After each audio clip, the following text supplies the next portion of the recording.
Senhoras e senhores deputados, boa tarde a todas e a todos. Já estamos em condições de dar início aos nossos trabalhos. Antes de iniciarmos, íamos só fazer um pequeno teste com o Sr. Engenheiro António Laranjo. Sr. Engenheiro, só um pequeno teste antes de iniciarmos, só ver se me está a ouvir. Com perfeição. Ouvi-lo muito bem.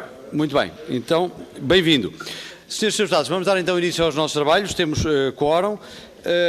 A nossa ordem do dia é a audição do Presidente do Conselho de Administração da IP, Infraestruturas de Portugal, sobre os seguintes requerimentos. Do PCP, acerca dos salários em atraso nos trabalhadores que asseguram a limpeza dos comboios e das estações ferroviárias. Do PS, sobre a concessão do Baixo Alentejo, a deliberação da Comissão de discussão da concessão do Baixo Alentejo em toda a sua extensão.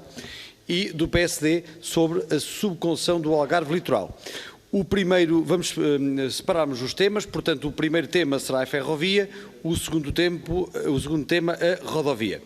Queria cumprimentar o Sr. Presidente do Conselho de Administração da IP, o Sr. Engenheiro António Laranjo, bem como a equipa que o acompanha, o Sr. Vice-Presidente, o Dr. José Serrano Gordo, e a Sra. Vogal do Conselho de Administração, Dra. Alexandra Barbosa. Boa tarde e bem-vindos, mesmo que digitalmente, aos trabalhos da nossa Comissão Parlamentar. A nossa grelha de tempos prevê uma intervenção inicial das Infraestruturas de Portugal de 5 minutos, uma primeira ronda de 5 minutos por cada grupo parlamentar com resposta imediata da IP e depois uma segunda ronda de 2 minutos por cada grupo parlamentar com resposta final e no conjunto da Infraestruturas de Portugal. A grelha de tempos é a mesma para o primeiro e para o segundo tema. Alguma dúvida? Começam os autores dos requerimentos. Muito bem. Assim sendo, não havendo nenhuma dúvida, estamos em condições de começar, naturalmente pelo primeiro tema, cujo autor do requerimento... Sim, perdão, começa a intervenção inicial pelo Sr. Presidente da IP, Sr. Engenheiro António Laranjo, e depois sim os grupos parlamentares, iniciando-se a ronda pelos grupos parlamentares, pelos autores dos requerimentos. Alguma dúvida, Sr. Deputado? Estou a achar que está com uma cara estranha a interpelar-me. Faz favor, talvez eu não tenha sido claro. Não, é o facto de não estar numa comissão da qual faço parte. Pensei que o requerimento era primeiro apresentado e depois é que havia a resposta por parte da IP. Não, Sr. Deputado. Portanto, há uma intervenção inicial da IP e depois cabe a vez aos grupos parlamentares, iniciando o grupo parlamentar autor do requerimento. Muito bem. Ok, então, assim sendo, Sr. Engenheiro António Laranjo, faz favor, 5 minutos. E bem-vindo, mais uma vez, mesmo que digitalmente. Muito obrigado. Cumprimento o Sr. Presidente em exercício desta Comissão, o Engenheiro Pedro Coimbra. Saúdo todas as senhoras e senhores deputados, membros desta Comissão.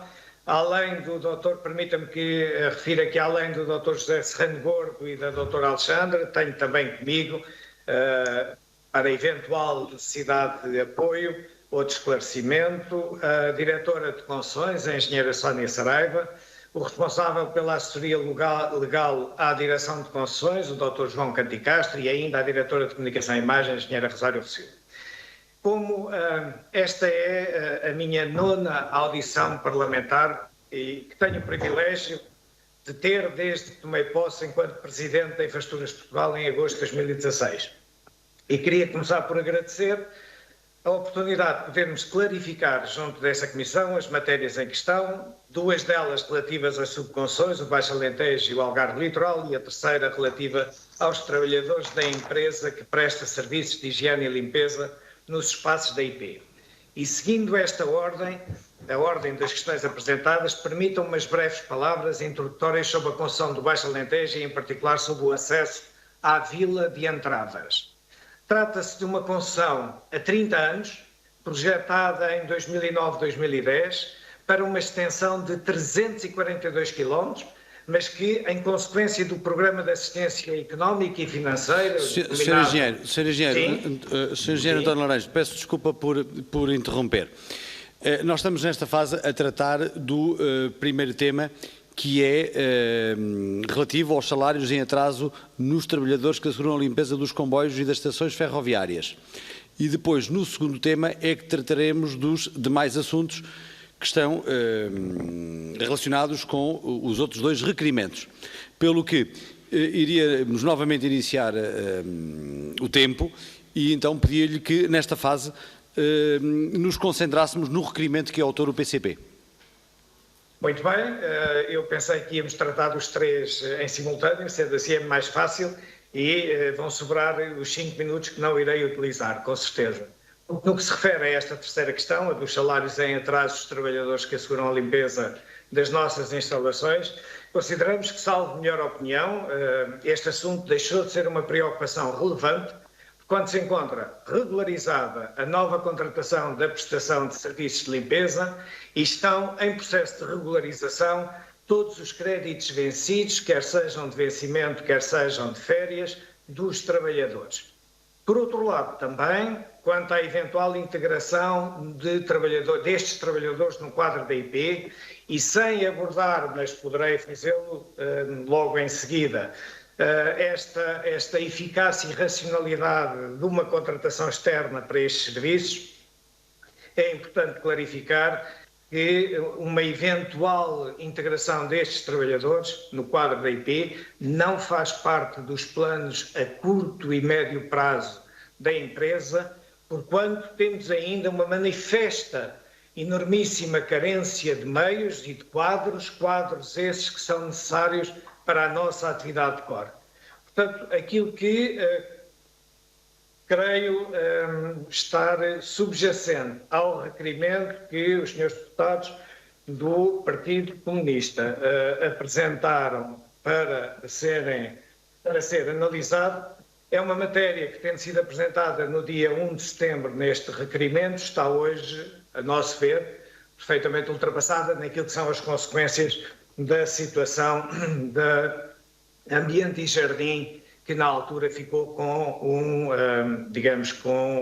uma situação do Tribunal de Instrução Criminal que lhe calcinou todos os pagamentos que fossem feitos àquela empresa até ao montante de 25 milhões de euros e, portanto, isso criou dificuldades que estão já hoje ultrapassadas no que nos diz respeito.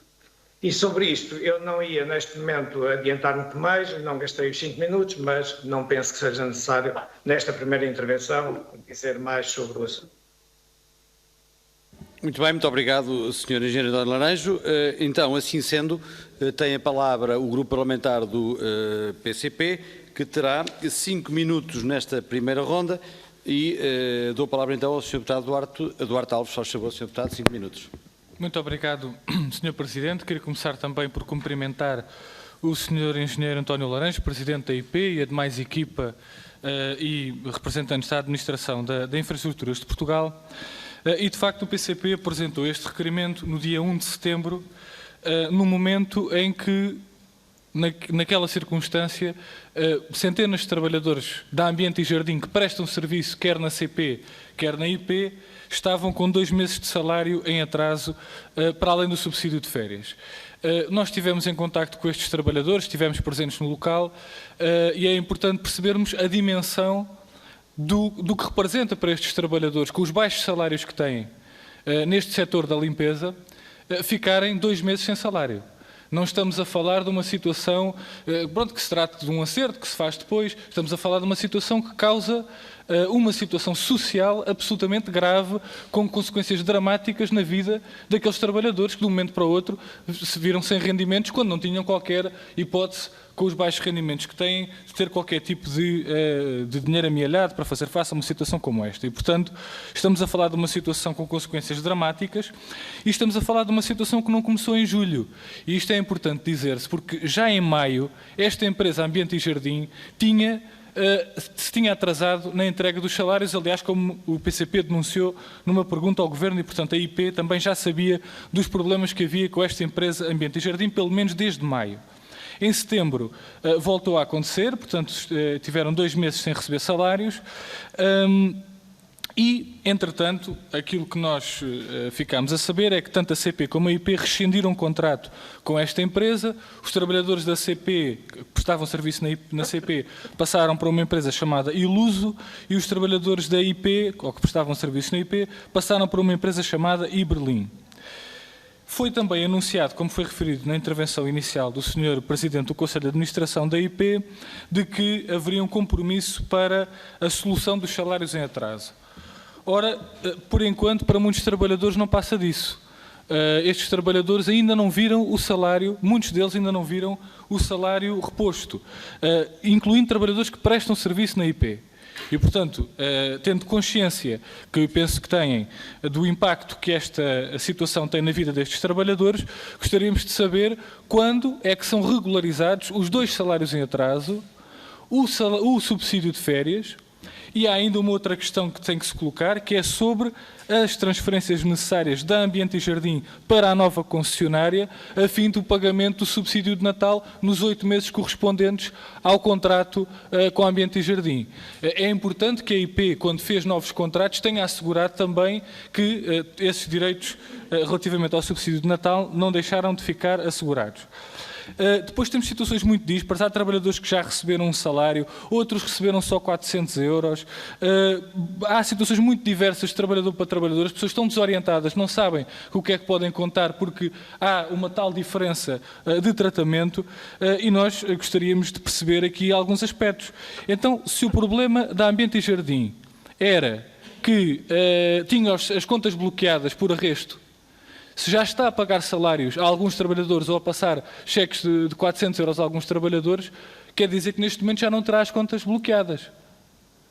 E portanto, gostaríamos que essa questão também fosse esclarecida, porque, apesar do contrato estar rescindido, há ainda uma relação contratual passada entre a IP e a Ambiente e Jardim e que pode e deve fazer valer também os direitos que estes trabalhadores têm.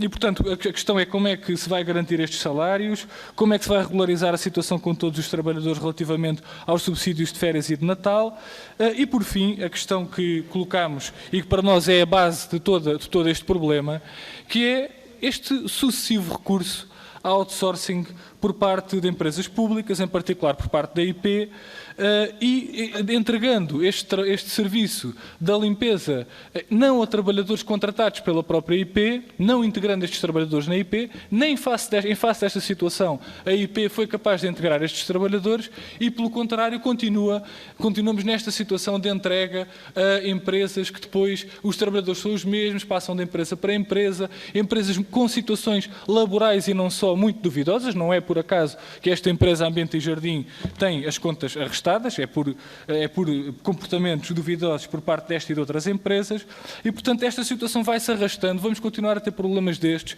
porque as empresas não integram estes trabalhadores nos seus quadros. E é esta a questão que deixamos. Porquê é que a IP não integra estes trabalhadores que asseguram a limpeza das estações ferroviárias? E o Sr. Presidente do Conselho de Administração referiu que isso não é o core, não é o central daquilo que é a atividade da IP. Eu peço desculpa, a limpeza de estações ferroviárias é parte core, é parte central daquilo que é a função da IP na parte ferroviária. A IP na parte ferroviária cuida das linhas e cuida das estações. E isso inclui também, naturalmente, a limpeza das próprias estações.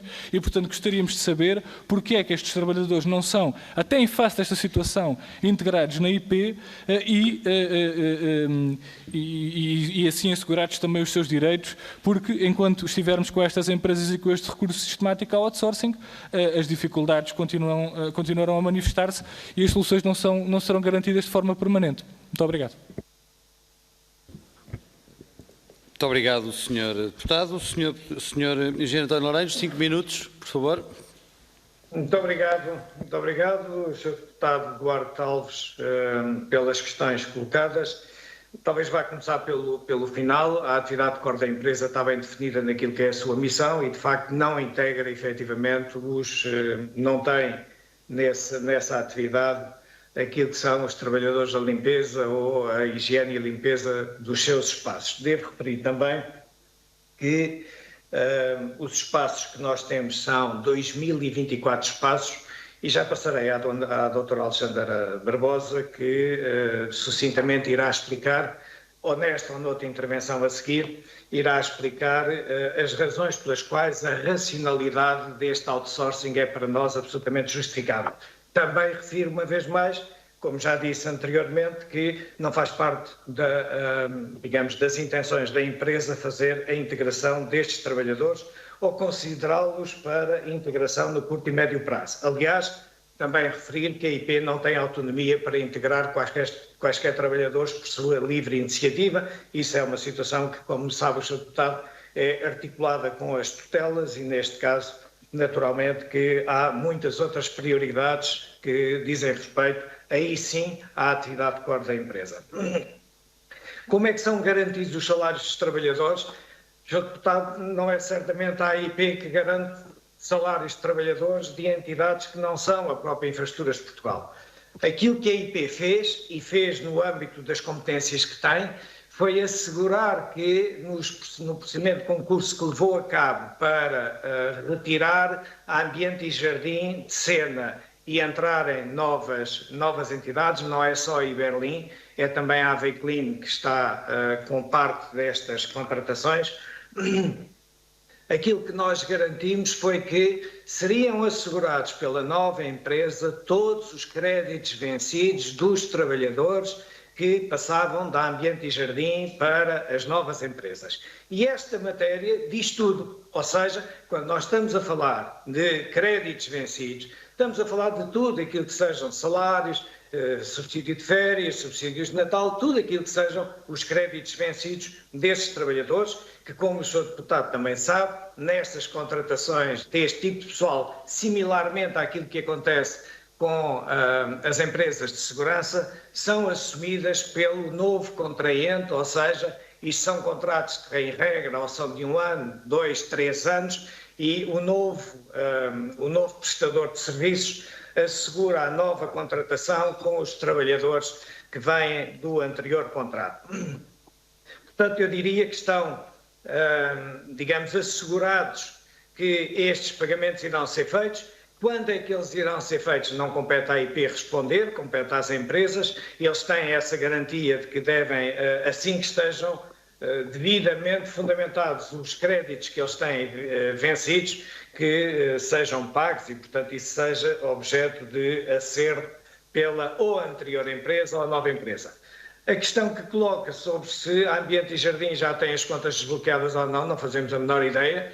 Confesso, nem quero saber, porque já não temos qualquer relação laboral com a Ambiente e Jardim, temos a rescisão de um contrato que foi comunicada em setembro e, por isso mesmo, só depois dessa rescisão de contrato é que foi possível fazer uma nova contratação às novas empresas. Eu não sei, Dr. Alexandre Barbosa, se quer intervir agora ou se quer intervir numa próxima, que eu já não tenho muito mais para dizer. Eu, se calhar, ficava por aqui e, se houver mais alguma questão, teremos a oportunidade de explicar detalhadamente por que razão é que consideramos que o outsourcing se justifica e, portanto, não faz parte dos planos da empresa deixar de o ter. E passo a palavra. Muito obrigado. Muito obrigado, Sr. Engenheiro António Laranjo. Cabe agora a vez ao Grupo Parlamentar do PSD, julgo que é o Sr. Deputado Carlos Silva. Faz favor. Sr. Deputado, 5 minutos. Muito obrigado, Sr. Presidente. Saúdo os membros do Conselho de Administração da IP, também caros colegas, na volta desta nossa interrupção de trabalhos parlamentares. Espero que todos estejam bem. E indo de imediato ao tema que nos traz aqui hoje. Eu naturalmente contava com mais algumas informações adicionais face a este problema grave fundamentalmente para as para as centenas de famílias e milhares de pessoas que compõem essas famílias, destes trabalhadores que laboravam para esta empresa Ambiente e Jardim. Efetivamente, o Sr. Engenheiro, Presidente da IP, António Laranjo, não nos traz, desse ponto de vista, novidade alguma e não nos sossega. E, portanto, queria deixar aqui realce esta situação. No entanto, traz-nos uma resposta importante, naturalmente, do ponto de vista daquilo que é o desenvolvimento estrutural da própria IP, que é a não integração destes trabalhadores no quadro da IP. Eu não digo que isto é importante, seja do ponto de vista porque sou adepto ou não sou adepto da integração destes trabalhadores. Refiro isto na medida em que, e aqui abro um parênteses nesta nossa audição, em que este tema que o Sr. Engenheiro diz não ser core dentro da IP, é um tema absolutamente fundamental e fico até, de alguma forma, espantado que não o considere. Porque, efetivamente, e não é no tempo do Covid, efetivamente, esta questão da higiene e salubridade em torno da IP, no que toca às instalações, tem vindo a mostrar-se, ano após ano, completamente degradantes, portanto, condições degradantes do ponto de vista da higiene e salubridade, como há pouco disse. E por isso, eu peço desculpa aos colegas, e por isso é que o refiro. E espero que dentro do novo contrato que a IP apressadamente, de um dia para o outro, parece-me a mim, para resolver o problema da greve, realizou, não mais nada do que isso, foi apenas o problema da greve, para acabar com a greve, que era de 6 dias. Eu pergunto se dentro desse novo contrato se estabeleceram novos níveis de serviço, novos níveis de qualidade, frequências para essas mesmas limpezas.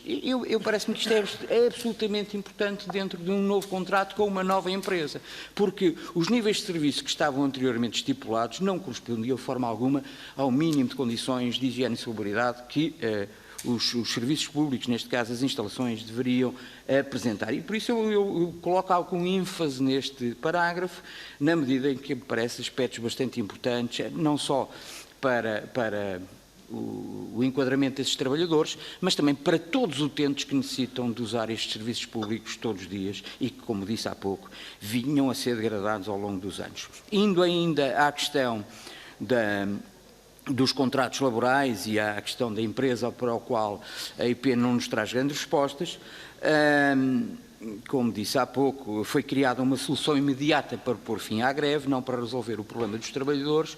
Eu pergunto como é que estes trabalhadores têm assegurado para o futuro o ressarcimento desses mesmos valores de ordenados em atraso e subsídios de férias.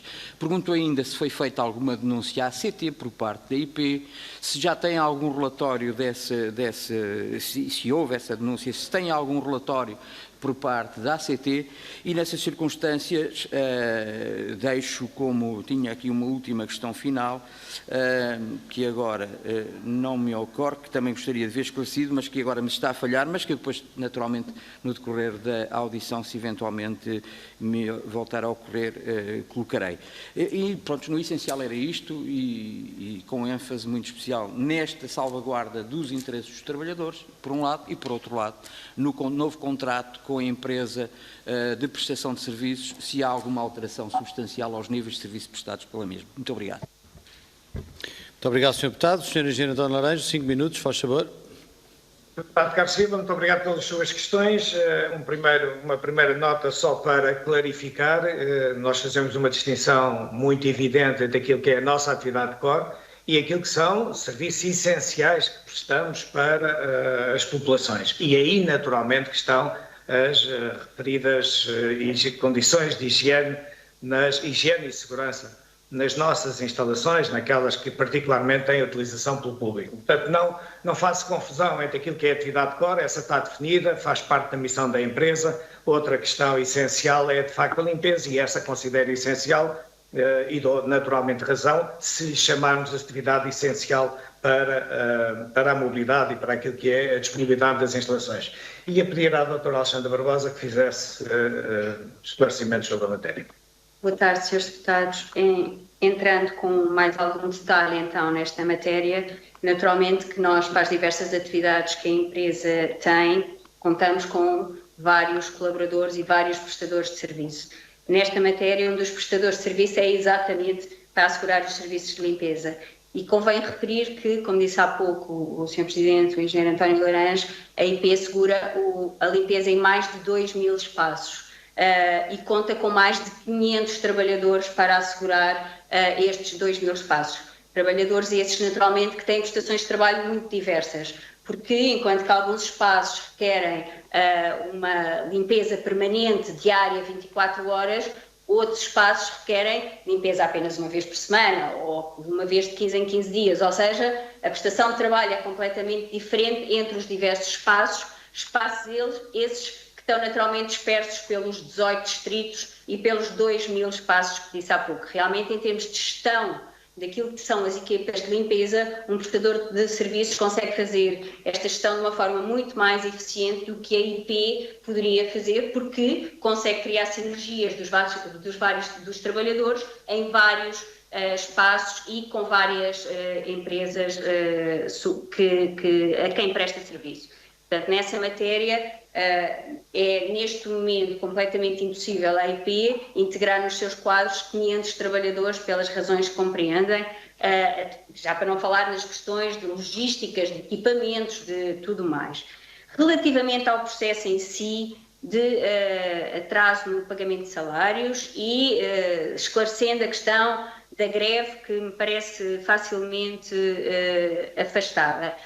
A verdade é que nós recebemos a notificação de penhora de créditos ou de arresto de créditos da Ambiente em Jardim ainda no mês de julho, no início do mês de julho. E, portanto, desde logo nós antecipámos que iríamos ter aqui uma questão social, porque, sendo as contas da Ambiente em Jardim penhoradas, dificilmente estas poderiam pagar os seus salários. O conhecimento que tivemos foi que a Ambiente em Jardim teria entrado com um requerimento em tribunal para assegurar esse pagamento. Portanto, nós fomos sempre mantendo um acompanhamento muito constante, muito próximo de toda esta matéria, exatamente por preocupados com as pessoas que diariamente estão connosco nesta atividade de limpeza. E, portanto, aquilo que se verificou foi que a partir do momento em que as pessoas não receberam, no mês de julho, não receberam o seu salário, começou a haver falhas de serviço. E é também preciso recordar que a IP se rege nesta matéria, naturalmente, pela lei e pelo Código da Contratação Pública. Eu não termino um contrato sem que tenha as condições legais para o poder fazer. E, portanto, é naturalmente só a partir do momento em que eu tenho falhas na prestação de serviço que a empresa consegue acionar os mecanismos que permitam acabar com o contrato e fazer um novo contrato. Sendo certo que a IP fez uma consulta pública para um novo contrato ainda na primeira quinzena de agosto. Portanto, estamos a falar claramente de uma altura muito anterior à greve. Portanto, os prazos em que ocorreu a intenção de resolução, que foi antes de estar agendada qualquer greve, a consulta pública que depois foi lançada e a própria adjudicação do novo contratante, a adjudicação ocorreu após o agendamento da greve, mas todos os outros passos ocorreram antes, muito antes de haver um pré-aviso. Portanto, a empresa, quando lança um concurso para um novo prestador de serviços, não tinha conhecimento de qualquer greve. Tinha, sim, conhecimento de que estava a ter falhas de serviço que urgia naturalmente combater. Realmente, fala-se aqui nas estações ferroviárias, mas nos 2.000 espaços estão não só as 600 estações ferroviárias, mas estão armazéns, estão edifícios administrativos, estão um conjunto de outros locais que também se impunha limpar. Portanto, aquilo que houve preocupação foi naturalmente não ter quebras de serviço e mais de que a questão dos salários fosse devidamente acautelada. E para isso não houve apenas um compromisso com o novo prestador de serviços, não. Houve no próprio caderno de encargos uma cláusula que previa que o novo adjudicatário tinha que assumir os créditos laborais que estivessem vencidos. E esta parte para nós foi fundamental, porque sem ela nós não faríamos uma nova adjudicação. Isto porque é exatamente porque a questão social também para nós foi aqui primordial. Para terminar, por favor, doutora. Para terminar, dizer apenas que, do conhecimento que temos, o pagamento de salários foi feito porque houve deferimento do requerimento que a Ambiente e Jardim tenha feito, apresentou ao Tribunal. Ou seja, nós não temos, neste momento, como controlar quais os créditos que já foram pagos e que não foram pagos. Sendo certo que esse trabalho está a ser feito, nós apresentámos um requerimento para poder consultar o processo em Tribunal e ter mais alguma informação. Porque a verdade é que não sendo a IP parte do processo, nós não temos como saber se os créditos laborais foram pagos ou não. Muito obrigado. Peço desculpa pelo atraso. Muito obrigado. Cabe agora a vez ao Grupo Parlamentar do PS. Senhora Deputada Cristina Mendes da Silva, faz favor, 5 minutos. Muito obrigada, Sr. Presidente. Cumprimento o Sr. Presidente e cumprimento também o Sr. Engenheiro António Laranjo e toda a sua equipa do Conselho de Administração da IP, assim como todos os colegas aqui presentes após este pequeno intervalo que tivemos. Depois de ouvir a intervenção da doutora Alexandra Barbosa, julgo que ficámos um bocadinho mais esclarecidos e foi perceptível realmente o interesse e o acompanhamento que a IP teve de todo este processo. Entendemos que realmente a responsabilidade é diferente da responsabilidade da empresa em facto da Ambiente e Jardim. Contudo, eu gostaria de dar aqui uma palavra do duplo interesse do Partido Socialista nesta questão. A primeira é que realmente os trabalhadores tenham direitos, independentemente de ser trabalhadores contratados diretamente pela IP ou subcontratados através de um outsourcing. É lógico que o Partido Socialista é bastante sensível à questão de que todos os trabalhadores trabalham com o mesmo fim e que devem ter os seus salários e os seus direitos assegurados, independentemente de ser direto ou indiretamente. Julgo que a IP também concorda e estará com este sentimento.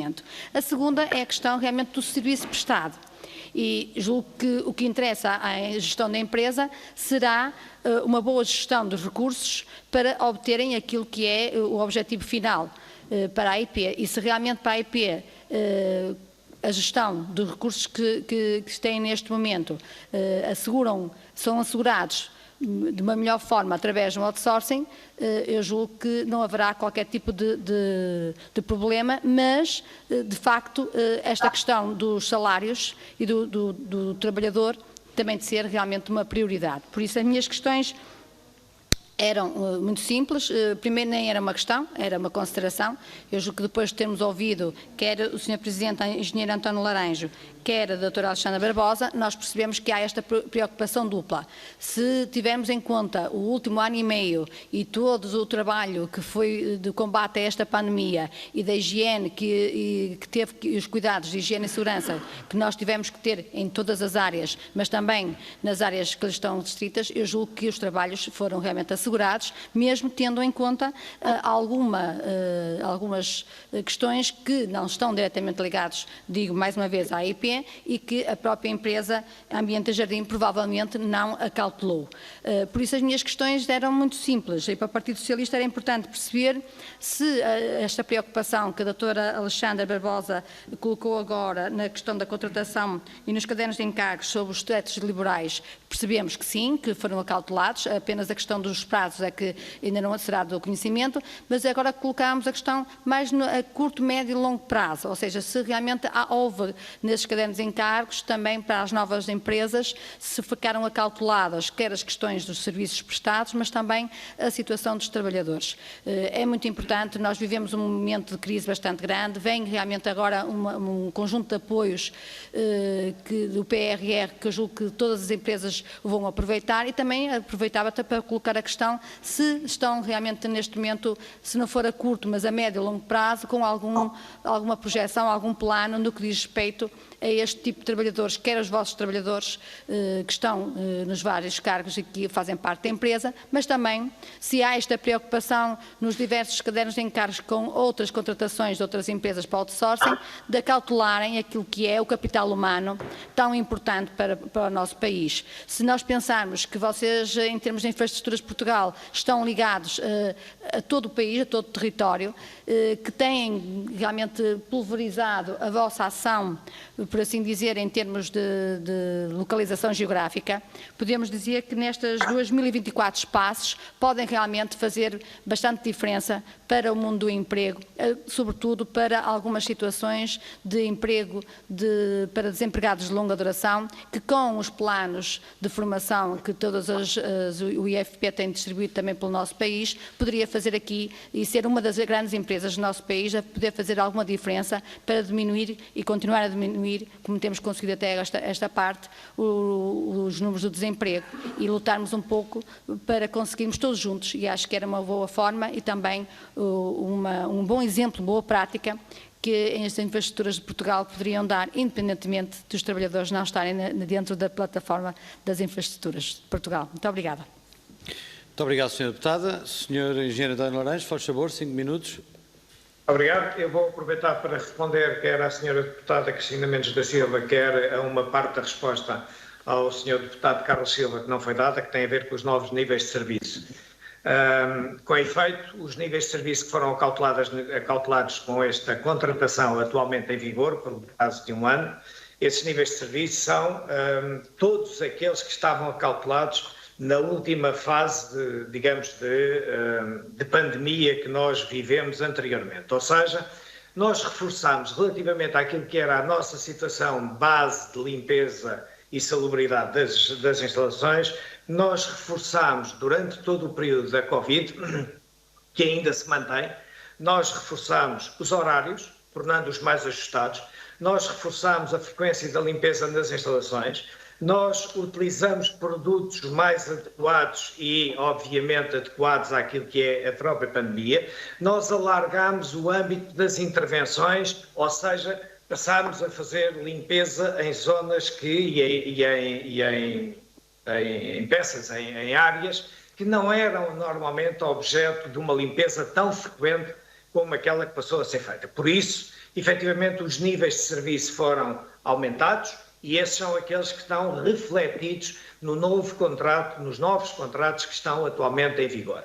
A percepção que nós temos da limpeza de uma estação é efetivamente a de cada um de nós quando passa por uma estação, no dia em que passa, na hora em que passa, nas condições que aconteceu antes ou depois, é sempre uma percepção que é muito casuística. Aquilo que nós temos são indicadores dos contratos de limpeza e estes indicadores dão-nos também resposta àquilo que são as exigências que nós colocamos nos cadernos de encargos. Por isso, em resposta às questões colocadas, sim, aumentarmos os níveis de serviço e de exigência e esses níveis de serviço e exigência são monitorizados, têm indicadores que são seguidos por todos nós em todas as instalações que temos com o serviço de limpeza.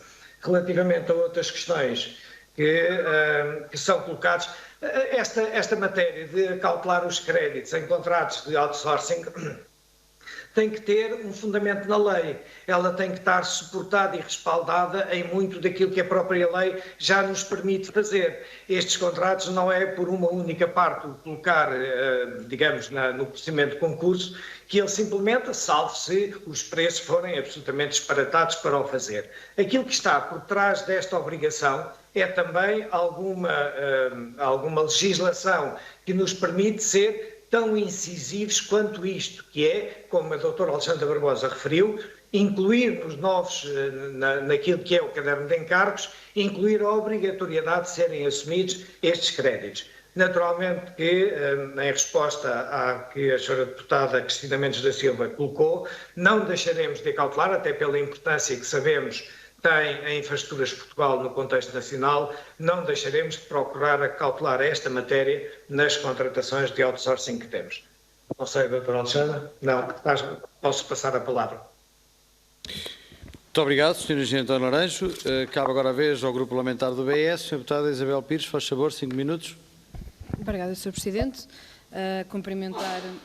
Cumprimentar os representantes da Infraestruturas de Portugal, o Sr. Presidente Engenheiro António Laranjo, Dr. José Serrano Gordo e a doutora Alexandra Barbosa. Eu creio que ao longo desta audição nós estamos a ter aqui de uma forma muito clara um dos melhores exemplos e absolutamente incisivos sobre porque é que o outsourcing em serviços como este não faz qualquer sentido, do nosso ponto de vista, claro, e causa aqui problemas bastante graves. E, aliás, as intervenções do Partido Socialista e da Infraestruturas de Portugal demonstram exatamente a gravidade e a enormidade do problema do outsourcing em Portugal, nomeadamente em serviços públicos. Porque, de facto, nós não podemos continuar a dizer que o outsourcing, no caso da limpeza, mas poderíamos ir para outros setores, como a segurança, por exemplo, tem que ser feito por outsourcing, porque não corresponde ao core da atividade ou ao centro da atividade de uma determinada empresa, quando nós verificamos que, tanto no caso da IP, tem uma importância brutal naquilo que é o trabalho da própria IP, como se formos para a CP, acabámos por ter comboios que atrasaram ou que poderiam estar em risco de nem sequer viajarem por não existir essa mesma limpeza. Quando isto acontece, não estamos a falar de coisas que não são centrais para o funcionamento das empresas. E, portanto, eu creio que este caso, infelizmente, para tantos trabalhadores, demonstrou muito bem a gravidade do que é o outsourcing em Portugal neste momento e da necessidade que nós temos, de facto, de olhar muito seriamente para este problema e repensar a forma como nós utilizamos ou não o outsourcing, nomeadamente em empresas públicas e em empresas que têm funções absolutamente centrais, como é o caso da Infraestruturas de Portugal, que estamos aqui hoje a ouvir. O Sr. Presidente disse-nos que, e garantiu aqui, que o novo contrato assegura a regularização dos créditos vencidos. Não sabemos, nem o Sr. Presidente sabe aparentemente, quando é que esses créditos serão vencidos. Nós, na verdade, estamos a falar aqui, ou seja, como é que a Infraestruturas de Portugal pode dizer que apenas reparou em falhas de serviços? Nós estamos a falar de centenas de trabalhadores por todo o país que não receberam salários, e não foi só em junho, isto começou antes, e portanto não pode haver aqui um distanciamento tão grande entre foram apenas falhas de serviços para nós, Infraestruturas de Portugal, e portanto tudo o resto terá que ser resolvido através das empresas que contratam estes trabalhadores. Logo por aí temos uma discordância, mas isso não é novidade, mas de facto deveria ter havido aqui uma intervenção mais cedo. Nós inclusivamente recebemos uma resposta do Ministério das Infraestruturas em julho de 2021, onde já dava nota de alguma forma de que pelo menos a Infraestruturas de Portugal já sabia desde final de maio da falha do pagamento salarial aos trabalhadores da Ambiente e Jardim e que a partir daí decorreram uma série de ações para tentar resolver o problema, nomeadamente na parte da prestação do serviço, independentemente de, apesar de grande parte dos serviços ter continuado a ser prestado, os trabalhadores e as trabalhadoras continuaram a não receber os seus salários. E, portanto, parece-nos que das respostas que foi dando não irá adiantar muito mais, mas seria importante, efetivamente, de perceber, neste caso, que, de facto, o novo contrato com as novas empresas, também são mais que uma, isso já seria também uma outra discussão, porque é que há aqui uma pulverização de empresas que pagam salários baixíssimos, com muito poucas condições de trabalho, e os serviços públicos, porque este não é o único, recorrem com muita regularidade a este tipo de empresas. De facto, que garantias é que os trabalhadores podem ter ao dia de hoje, que estão a fazer serviço há muito tempo, na verdade, para a Infraestruturas de Portugal, nas suas instalações, de que esta situação não voltará a ocorrer, mas, acima de tudo, verem a sua situação salarial regularizada. Porque quando nós falamos de trabalhadores que recebem o salário mínimo, um mês sem receberem o salário faz uma diferença brutal na vida destas pessoas. E, de facto, tem que haver aqui uma responsabilização, sim, também das entidades públicas que contratam estas mesmas empresas e, portanto, essa, na verdade, é a grande questão que fica, é a garantia ou não que estes trabalhadores podem vir a ter, sem prejuízo de termos que ter, como disse inicialmente, uma discussão muito séria, que aliás temos levantado aqui no Parlamento, sobre a utilização e o abuso da utilização do outsourcing para todo o tipo de serviços que se está a alastrar e que, do nosso ponto de vista, não tem sentido absolutamente nenhum, nomeadamente quando falamos de serviços centrais para as empresas. Muito obrigado, Sra. Deputada. Sr. Engenheiro António Lourenço, 5 minutos, faz favor. Vou tentar. Obrigado, Sra. Deputada Isabel Pires, pelas suas questões. Estamos a ouvir com muito feedback. Mas, se nos estão a ouvir bem, vou continuar. Sim, estamos a ouvir perfeitamente. Estamos a ouvir bem. É que perdemos a vossa ligação visual, mas se nos estão a ouvir, vou continuar. As questões que dizem respeito a dificuldades no pagamento de salários, de facto, foram conhecidas nossas em maio. e de imediato tomámos as medidas que eram necessárias para garantir que não havia atrasos no pagamento dos salários. Houve alguns dias, foi restabelecido a normalidade nesses pagamentos e depois, por uma determinação do Tribunal de Instrução Criminal, que fez o arresto das contas da Ambiente e Jardim, aí a situação ficou efetivamente impossível de continuar. Sem prejuízo disso, e como a doutora Alexandra Barbosa há pouco referiu, a IP rege-se por normas de contratação pública e por isso necessita que as falhas de serviço sejam identificadas para que possa haver lugar a uma rescisão de um contrato com justa causa, sob pena de não podermos fazer uma rescisão, sob pena de não podermos tirar de cá uma empresa e sob pena de nenhuma outra empresa poder agarrar nesses trabalhadores, ficar com esses trabalhadores e continuar a prestação de serviços. Foi isto que procurámos fazer o mais diligentemente possível no âmbito daquilo que é o quadro legal que nos é cometido enquanto empresa pública. Não percebo a preocupação com a pulverização de empresas, porque a pulverização de empresas só significa maior garantia de que quaisquer situações desta natureza que possam ocorrer tenham capacidade de resposta muito maior do que aquela que nós efetivamente conseguimos ter. E ainda assim, senhora deputada, deixe-me dizer-lhe que ficará para a história aquilo que foi uma contratação no esquadro no fundo, daquilo que são os procedimentos legais que nós temos à disposição, ficará para a história uma contratação no prazo em que nós conseguimos fazer para garantir que houvesse uma nova empresa a prestar serviços em tão curto espaço de tempo. E estamos a falar de um curto espaço de tempo, dado que no início de setembro já tínhamos uma nova empresa a prestar serviço com os trabalhadores que tinham vindo da Ambiente e Jardim.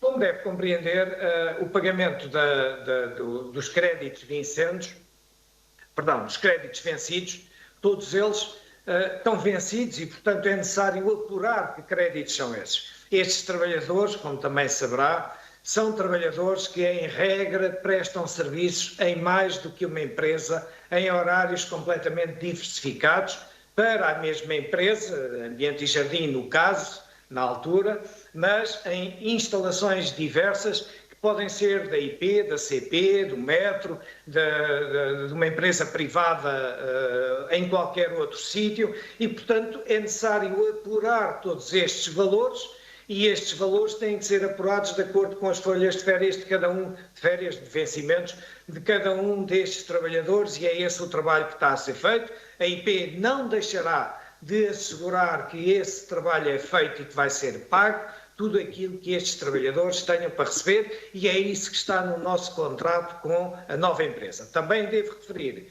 que tudo aquilo que a gente tenha que pagar nessa matéria não paga em duplicado, até porque as verbas que somos obrigados a colocar, ou que fomos obrigados a colocar à ordem do Tribunal, serão ressarcidas na parte que tiverem que ser ressarcidas através daquilo que é a própria caução que cada uma destas empresas tem que prestar para fazer o seu serviço, para ter o seu contrato.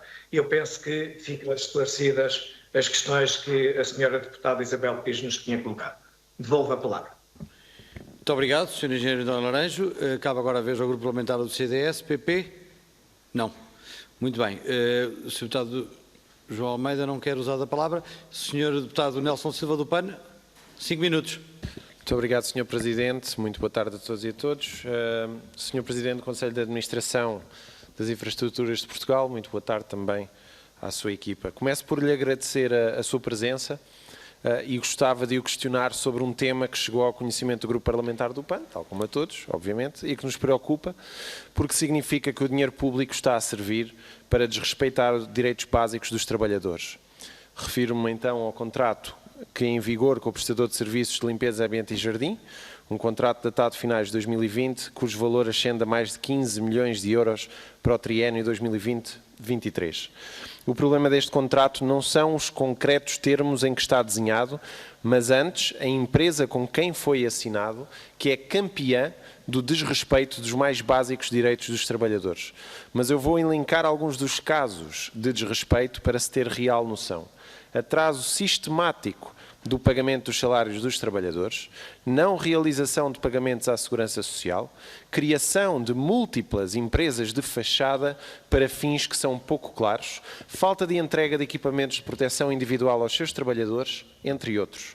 É inaceitável que o dinheiro público sirva para financiar contratos com empresas que promovam práticas deste tipo. Por isso mesmo, o que lhe pergunto é o seguinte: que diligências tomou para travar este tipo de abusos? Que diligências tomou o Governo junto das infraestruturas de Portugal para travar estes abusos? E se vai ou não proceder à rescisão deste contrato? Mas aproveitando a sua presença, não posso deixar de lhe falar das PPPs rodoviárias. Sobre esta matéria, o PAN vem apelando há alguns anos para a necessidade de se assegurar uma melhor gestão dos dinheiros públicos e de salvaguardar melhor o interesse público. Há dados que nos demonstram que estes são contratos absolutamente ruinosos para o Estado, que não salvaguardam de forma adequada o interesse público. Mas vejamos, os contratos das PPPs rodoviárias no orçamento deste ano pesam cerca de 1.500 milhões de euros, um valor exorbitante, tendo em conta que os cálculos do Eurostat nos dizem que o custo destas PPPs deveria cifrar-se apenas nos 340 milhões de euros ao ano.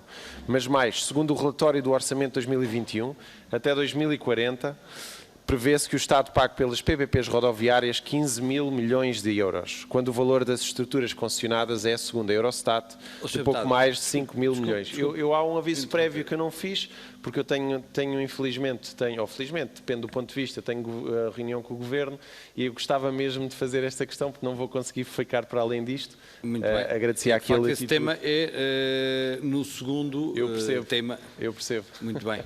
Faz favor, então. Se me for permitido, peço desculpa. Eu sei que não faz parte do requerimento que estamos a apreciar neste instante. Eu percebo, mas peço aqui a latitude. Agora perdi-me, mas pronto. De pouco mais de 5 mil milhões de euros, ou seja, que vamos gastar em 20 anos, pagará 3 vezes estas estruturas, o que demonstra a má gestão que aqui existe. Esta preocupação do PAN é secundada pelo próprio Tribunal de Contas, que sublinha outro aspecto que, não sendo novo, é preocupante quanto às PPPs e que também vos preocupa: a falta de transparência que lhes está associada. Segundo o Tribunal de Contas, existe uma falta de dados para contextualizar e explicar a desproporção entre os encargos líquidos das PPPs pagos pelos parceiros públicos e o investimento realizado pelos parceiros privados. Uma falta de informação fiável e completa sobre receitas e despesas dos parceiros públicos e privados das PPP e a desadequação da avaliação de riscos orçamentais de longo prazo. Tudo isto, como nos diz o Tribunal de Contas, significa que o Governo não reporta a informação suficiente para que possa verificar-se o cumprimento da obrigação legal de avaliação permanente das PPPs pelos parceiros públicos e que continuam por referir os impactos nas contas nacionais dos encargos suportados e a suportar com as PPP e outras concessões, o que, conforme nos diz o Tribunal de Contas, põe em causa o direito à informação dos cidadãos. O que gostaria de perguntar, tendo em conta o caráter reiterado destas críticas e gravidade dos custos associados às PPPs rodoviárias, é que medidas acha serem necessárias para suprimir estes riscos orçamentais relevantes e, já agora, se não acha necessário despoltar o processo de renegociação das PPPs rodoviárias por forma a reduzir os encargos públicos. Obrigado. Muito obrigado, Sr. Deputado. Sr. Engenheiro António Lourenço, 5 minutos. De facto, esta última abordagem é fora do tema. Sr. Engenheiro António Lourenço, deixo-lhe à consideração se terá tempo para responder ou não dentro dos 5 minutos que lhe cabem agora. Faz favor. Muito obrigado. Eu vou tentar responder às questões que o Sr. Deputado Nelson Silva colocou,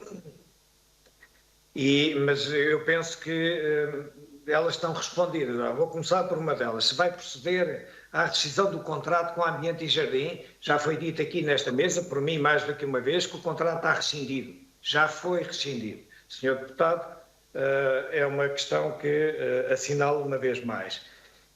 Os abusos que refere e a forma como é utilizado o dinheiro público faz parte daquilo que é as regras da contratação, que respeitamos na íntegra E o procedimento de concurso público significa isso mesmo, é um concurso público, não cabe à AIP impedir que a empresa A ou B concorra a um concurso público. A empresa faz concursos públicos, caberá a outras entidades, naturalmente, impedirem ou não, de acordo com a legislação que exista. Por exemplo, no caso das empreitadas, ao INPIC compete uma responsabilidade de condicionar a apresentação de candidaturas por parte de determinadas empresas na área da construção civil.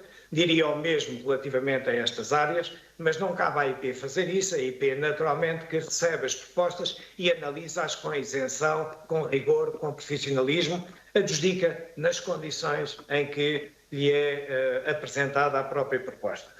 Portanto, não tenho mais a referir em relação a isso, portanto, não é mais matéria que possa acrescentar. Em relação às PPPs, eu naturalmente colocaria a questão ao Sr. Presidente da Comissão. Este não é o tema enquanto tão alargado quanto isso. Nós temos um foco muito claro naquilo que foi o pedido para esta audição e estaremos preparados para responder a todas as questões que venham no âmbito desse foco. Aquilo que o Sr. Deputado Nelson de Silva coloca é de forma tão abrangente e diria mais, extravasando claramente aquilo que são as próprias competências da IP. Aliás, já na questão anterior, quando coloca a questão que diligências é que o Governo vai implementar para travar os abusos, obviamente é o Governo que terá que perguntar, não à IP, mas no que diz respeito às PPPs, estamos disponíveis, sempre estivemos, para prestar todos os esclarecimentos que os senhores deputados e os grupos parlamentares assim o entendam, relativamente a todas as matérias, e não é seguramente em 5, 4, 3 ou 2 minutos que eu iria conseguir responder a uma abrangência tão grande e ainda por cima fora do âmbito, perdoem, mas fora daquilo que nos parece ser o âmbito com que foi pedido, com que foi, enfim, requerida esta audição da Infraestruturas de Portugal. E é tudo o que tenho para dizer sobre esta matéria. Muito obrigado, Sr. Engenheiro António Laranjo. Eu não tenho inscrições para a segunda ronda, tenho agora uma. Não sei se há mais. Há mais alguma inscrição para a segunda ronda? É única. Portanto, dou a palavra ao Sr. Deputado Duarte Alves, sendo a única intervenção nesta segunda ronda. Sr. Deputado, faz favor, Sim. 2 minutos. Muito obrigado, Sr. Presidente. Cumprimento novamente os senhores representantes da IP. Nós não estamos de todo de acordo que a atividade de limpeza de estações não seja central na atividade da IP. Isso parece-nos óbvio quando a própria atividade ferroviária poderia parar por falta de limpeza. Também poderíamos aqui referir que, estando assegurado no contrato o pagamento destes salários em atraso, poderia ter sido também assegurado um tempo, ou seja, quando é que seriam pagos estes salários, porque dizer que vão ser pagos, não falta responder quando é que serão pagos e em que condições, e isso poderia ter sido também acautelado nos novos contratos, mas sobre isso não me alongaria muito mais nesta segunda ronda, deixando apenas aqui um desafio à IP nesta última intervenção sobre este tema. Havendo, como eu referi na minha intervenção inicial, situações muito dispares dentro dos trabalhadores que prestam serviço na IP. Uns receberam 400 euros, outros receberam um salário, outros não receberam nada. Portanto, as pessoas não sabem exatamente o que é que estão a receber.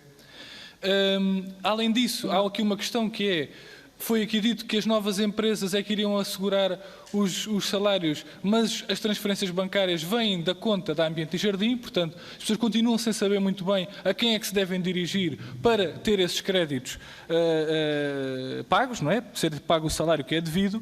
E, portanto, aquilo que eu gostaria que nos deixasse aqui nesta audição como compromisso era de que a IP vai verificar junto das empresas com as quais contratou a situação para que haja aqui uma homogeneidade no tratamento dos vários trabalhadores, para que se apure exatamente o que é que está em causa e que rapidamente e de forma homogénea e o mais célere possível se proceda ao pagamento dos salários. É este o desafio que aqui deixamos e agradecemos que nos possam dar esta confirmação que é muito importante para estes trabalhadores. Muito obrigado, Sr. Deputado. Sr. Engenheiro António Laranjo, faz favor, 2 minutos. Com certeza, muito rapidamente, eu penso que ficou clara esta nuance relativamente à atividade principal e à atividade core da empresa, ou àquilo que são os serviços essenciais que presta e aquilo que é a sua própria atividade decorrente da sua missão. Sobre isso já não me vou pronunciar mais, mas naturalmente para nós é efetivamente muito importante a limpeza. Mas também façamos uma distinção entre aquilo que é CP e IP. Os senhores estão a fazer uma audição da Infraestruturas de Portugal. Temos, naturalmente, bem conhecimento e consciência daquilo que é a nossa missão. Quando é que os salários serão pagos?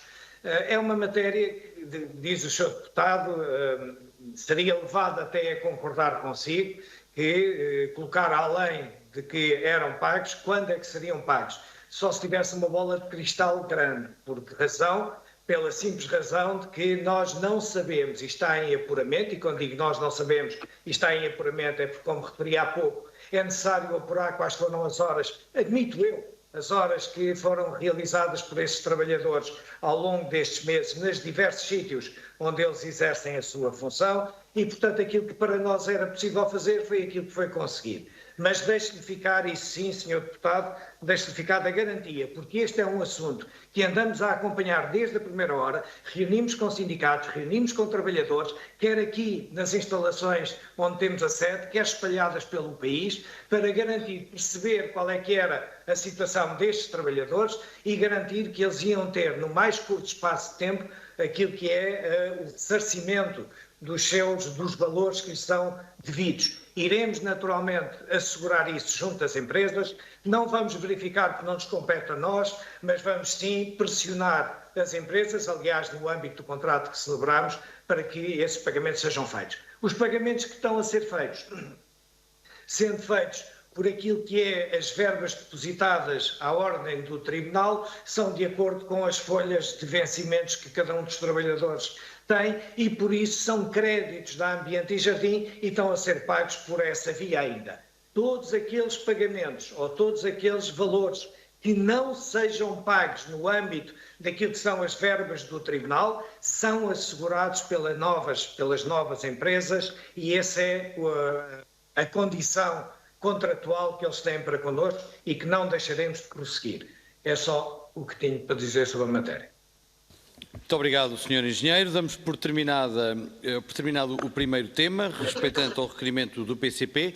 Vamos entrar no segundo tema, que respeita à rodovia, sendo que o primeiro requerimento que deu entrada é o requerimento do Partido Socialista, pelo que será o Partido Socialista a iniciar a ronda pelos grupos parlamentares. No entanto, cabe às Infraestruturas de Portugal os 5 minutos iniciais para este tema.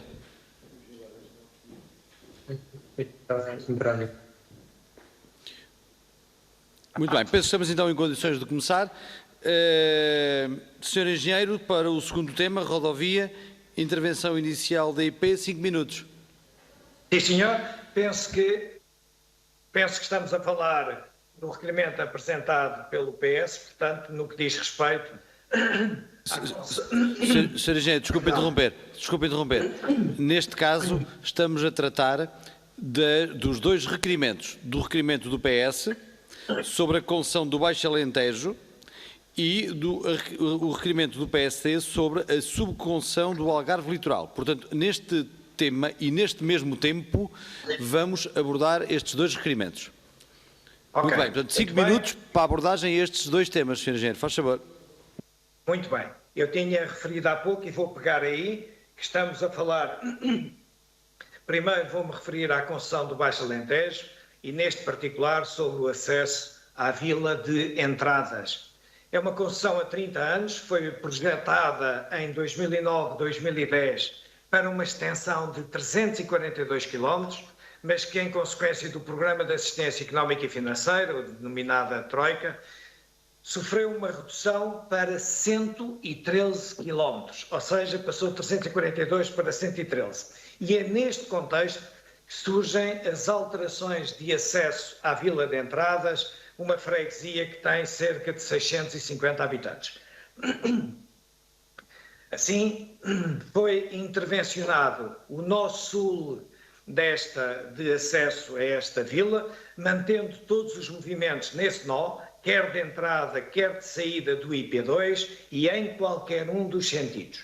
O acesso norte, que dista cerca de 1 km do anterior e que na fase anterior à negociação, com vista ao cumprimento do programa Troika, se previa eliminar integralmente, acabou por ter a sua geometria melhorada, mas garantindo apenas os movimentos na mão, ou seja, de saída do IP2 para entradas, para quem circula de Castro Verde, vindo de Castro Verde, e de entrada no IP2, com destino a Beja. Esta solução foi consensualizada em 2011 com a Câmara Municipal de Castro Verde, face aos condicionalismos que então se vivia.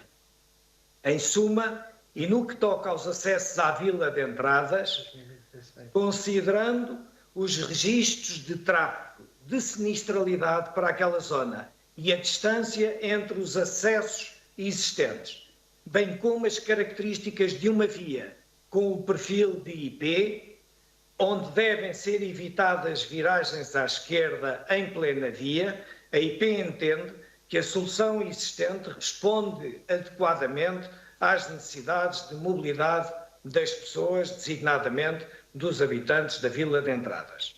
Sem prejuízo desse entendimento, decorrem conversações com a subconcessionária para, entre outras beneficiações, e no âmbito do contrato vigente, melhorar a sinalização horizontal e vertical em ambos os nós, de acordo com os resultados da Auditoria de Segurança Rodoviária que foi efetuada em 2020, e beneficiar a sinalização e equipamentos de segurança do caminho paralelo a nascente do IP2. Ainda no que toca à concessão do Baixo Alentejo, mas agora no que se refere aos troços que, com a redução de 342 para 113 km, ficaram fora do objeto da subconcessão, designadamente o IP8, parte do IP8 e do IP2, podemos referir que em relação ao IP8, no que diz respeito ao IP8 na A26, o troço entre Sines e A2 tem o projeto em curso, intervenção prevista até 2026 e financiada pelo PRR. O IP8 na Estrada Nacional 121, entre Ferreira do Alentejo e Beja, incluindo a variante da Bringelo, e o IP8 na Estrada Nacional 259, entre Santa Maria do Sado e Ferreira do Alentejo, incluindo a variante da Figueira de Cavaleiros, tem o projeto também em curso, com intervenção prevista até 2026 e será igualmente financiada pelo PRR. Finalmente, a variante nascente de Évora no IP2 tem o projeto em contratação, com intervenção prevista até 2026 e igualmente financiada pelo PRR. Passando agora para o Algarve Litoral, no minuto que me resta, para dizer que este processo se encontra em sede de tribunal arbitral, colocado pela subconcessionária com um pedido de indemnização que ascende a 445 milhões de euros, a que acresce um outro processo intentado pelos bancos financiadores no valor de 43, números redondos, 43 milhões de euros. Como compreenderão, a intervenção da IP em toda a extensão que se perspectivava retirar do contrato de subconcessão entre Olhão e Vila Real de Santo António, incluindo a construção das variantes a Olhão, Tavira, São Brás de Albortel e Faro, encontra-se condicionada à decisão do Tribunal. Não podemos intervir sem essa decisão.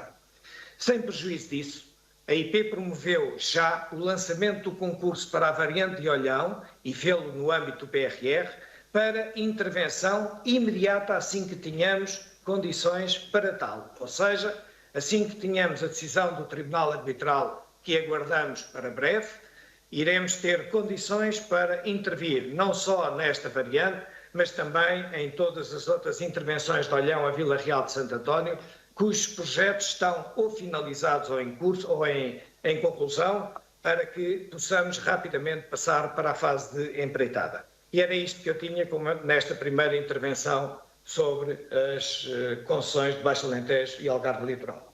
Muito obrigado.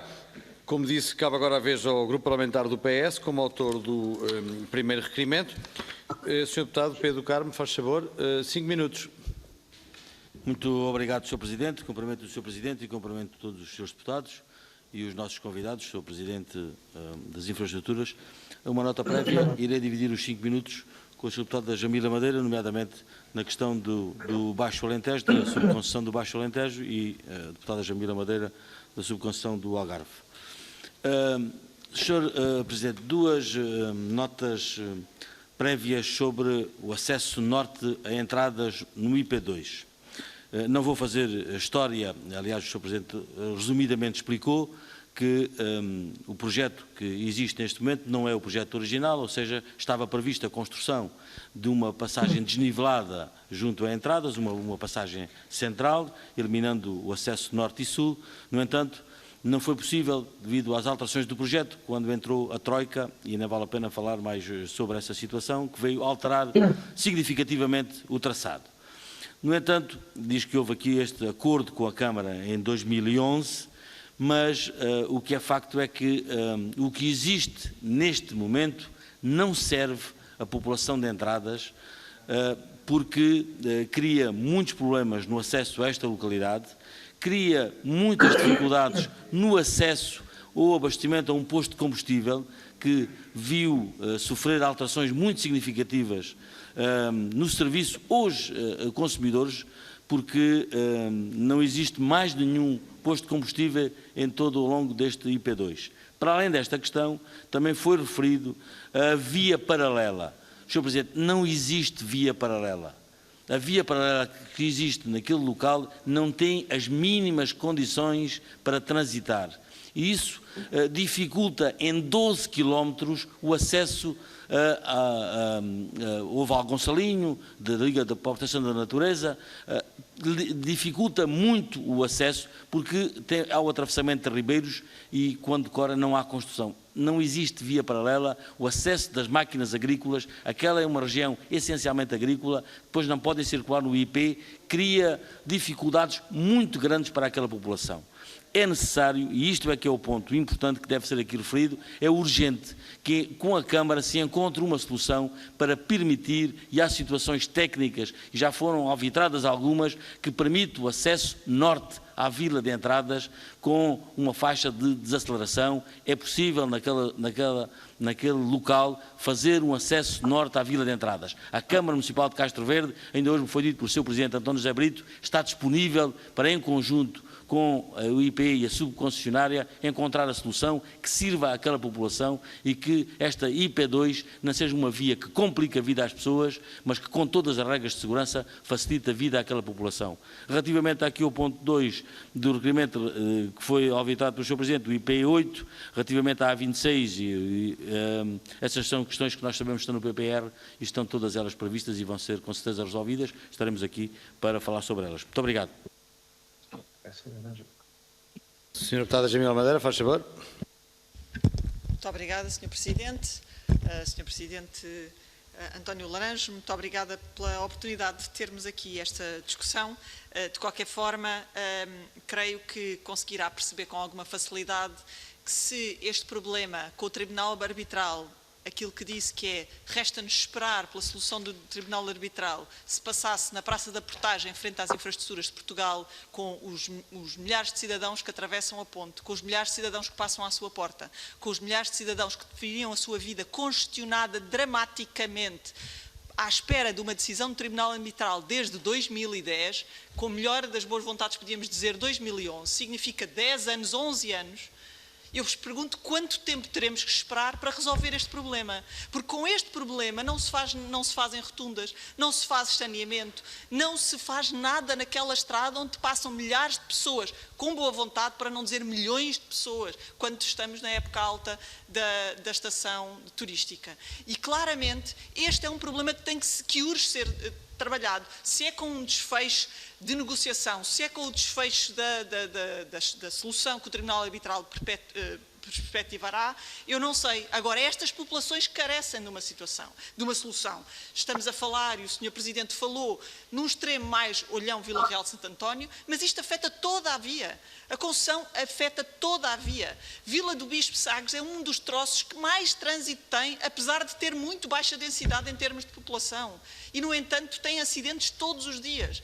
O troço Olhão, Vila Real de Santo António, O olho trouxe olhão, teve uma intervenção de emergência de tanto buraco que tinha. Essa intervenção foi muito útil, foi muito importante, mas já passaram quase 3 anos dessa intervenção de emergência. Estamos quase prestes a ter outra intervenção de emergência para não ser um buraco contínuo. E o que é certo é que nem se fazem rotundas, nem se faz intervenção, nem se resolve o problema, nem se chega a acordo, e é urgente um prazo, um desfecho, e que se ultrapasse o problema de resolução das expectativas destas pessoas, porque já passou tempo demais para estarmos à espera. E eu percebo que o Tribunal tem a vontade soberana, mas a negociação e a capacidade de negociação por parte das Infraestruturas de Portugal também deve colocar soluções de respeito por estas pessoas em cima da mesa. Muito obrigada. Muito obrigado, Sr. Deputada. Sr. Agente Honorário, 5 minutos, faz favor. Muito obrigado. Vou tentar ser muito rápido e terei certamente depois a oportunidade para que o Dr. Serrano Gordo possa intervir mais em pormenor, eventualmente numa das próximas intervenções. Eu registro com apreço a disponibilidade que me foi aqui colocada pelo Sr. Deputado Pedro Carmo relativamente à disponibilidade do próprio Presidente da Câmara de Vila Verde em encontrar uma solução para este acesso e, no fundo, para a mobilidade das pessoas da Vila de Entradas.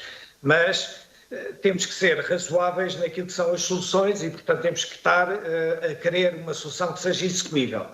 Se quisermos continuar, digamos, a insistir numa solução de um nó para o nó norte, para acesso à Vila de Entradas, isso, como o Sr. Deputado compreenderá, requer uma alteração do contrato de subconcessão que está em vigor, com todos os procedimentos que implica fazer uma alteração a um contrato de subconcessão.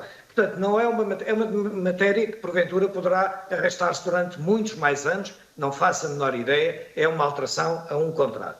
Se quisermos encontrar soluções que possam passar por beneficiação de vias paralelas, melhoria das suas condições, encontrar soluções que permitam o posto de abastecimento que o Sr. Deputado refere, foi aquele que nos fez manter o acesso norte para viabilizar esse posto de combustível. É isto que está escrito desde 2011 nas cartas trocadas com a Câmara Municipal de Castro Verde. Portanto, estas matérias são factuais, existem, estão cá, mas registro essa disponibilidade e, naturalmente, também a disponibilidade da IP para encontrar estas soluções. Nós temos ainda alguma capacidade de levar a subconcessionária a fazer um conjunto de intervenções no IP2 nesta zona que possam beneficiar estas intervenções, esta mobilidade, intervenções essas que naturalmente não podem pôr em causa aquilo que é o equilíbrio do próprio contrato.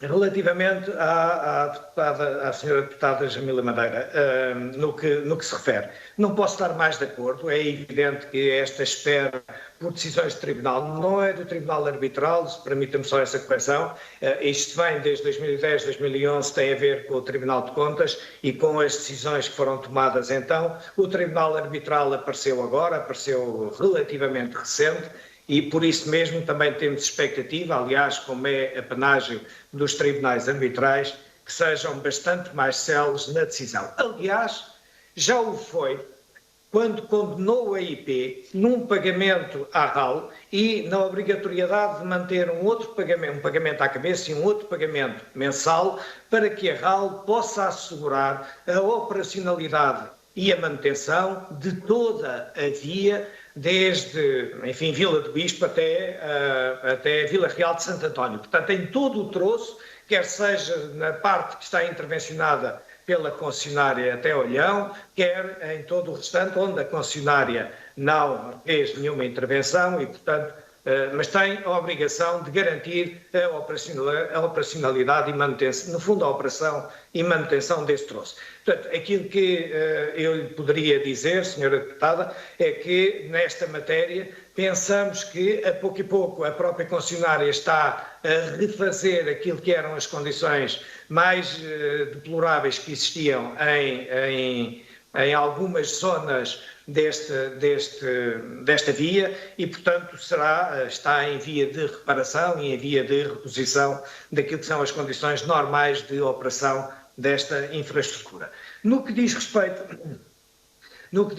às intervenções, elas já foram feitas pela IP e já foram feitas pela IP quando, não estando habilitada para o fazer e para não cometer uma ilegalidade, só podia fazê-lo em situações de emergência, como a senhora deputada referiu, e bem, e que nós fizemos argumentando e fundamentando a nossa intervenção e a necessidade dessa intervenção com as questões de segurança que naturalmente tinham que ficar cauteladas. Portanto, a nossa preocupação é grande, temos tudo preparado para, assim que tivermos, e pensamos agora que este Tribunal Arbitral terá, como já teve há muito pouco tempo atrás, há 2, 3, 4 meses, esta parte, teve a decisão de nos condenar a IP numa parte de todo este processo, até que a decisão final seja proferida e, portanto, estamos a aguardar a qualquer momento. Aliás,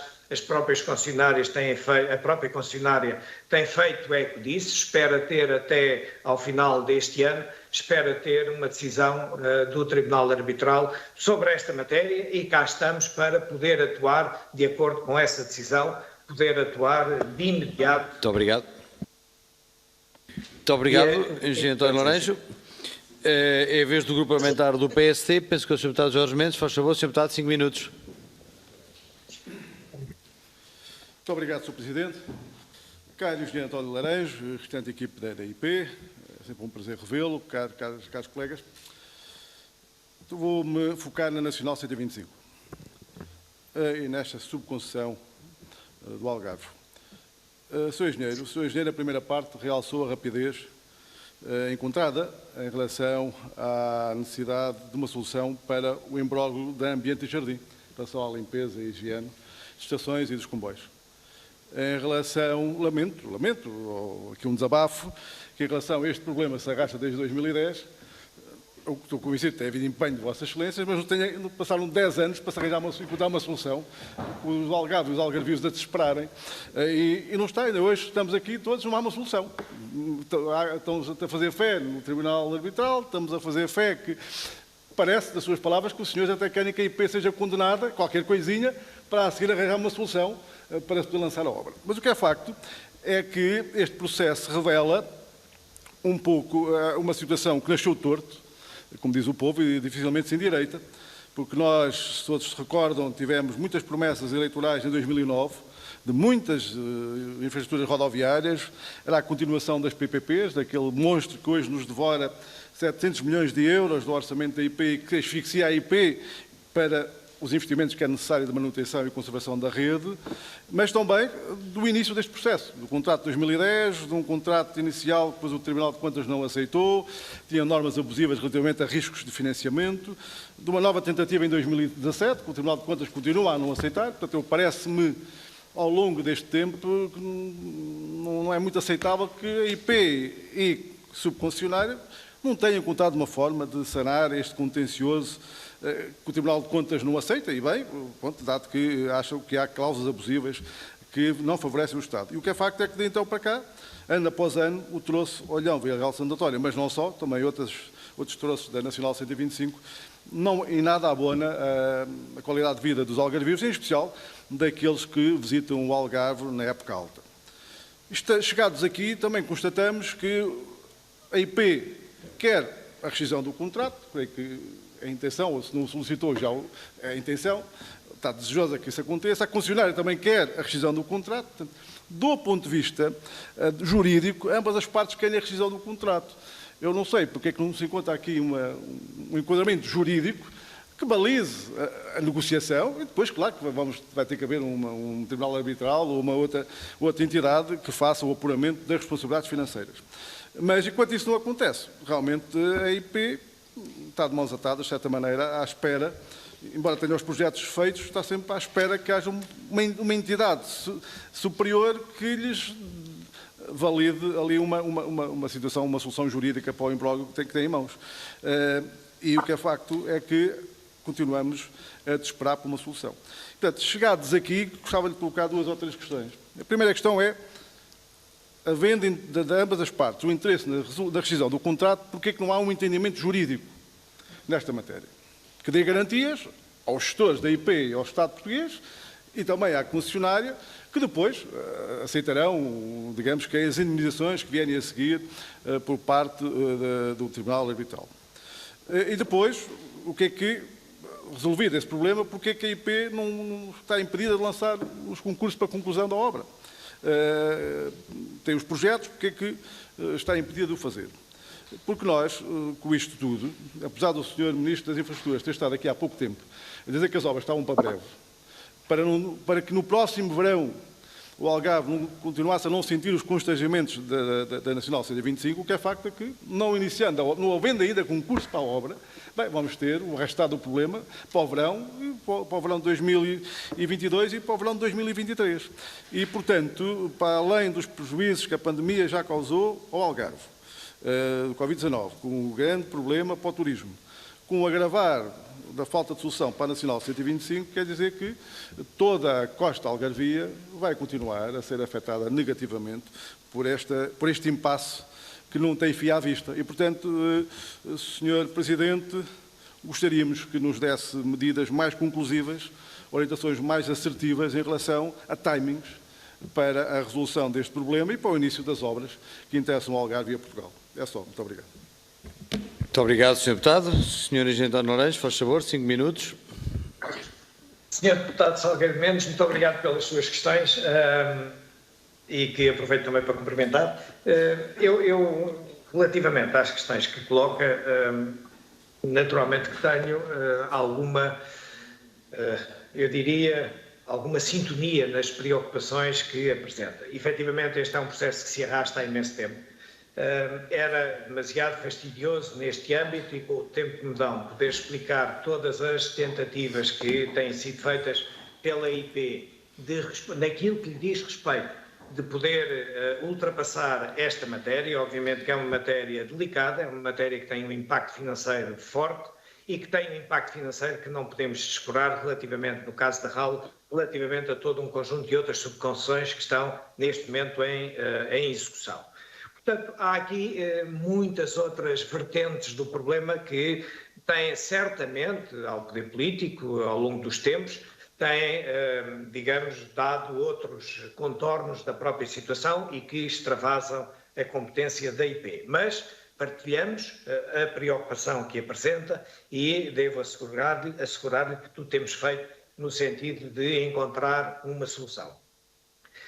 Porque é que a IP, deixe-me só tocar nesta última questão concreta que colocou e depois passarei aqui ao meu colega Dr. Serrano Gordo para abordar este interesse ou não do entendimento jurídico, mas a questão do impedimento que temos de lançar os concursos para o resto resulta desde logo, primeiro, não sabemos qual é a decisão do Tribunal. E a decisão do Tribunal pode ser uma decisão de dizer que todo o troço Olhão, Vila Real de Santo António faz parte do contrato reformado, que é o contrato que a concessionária está neste momento obrigada a executar, mas que, achando que não tem condições para o executar, demandou a IP para a sua rescisão.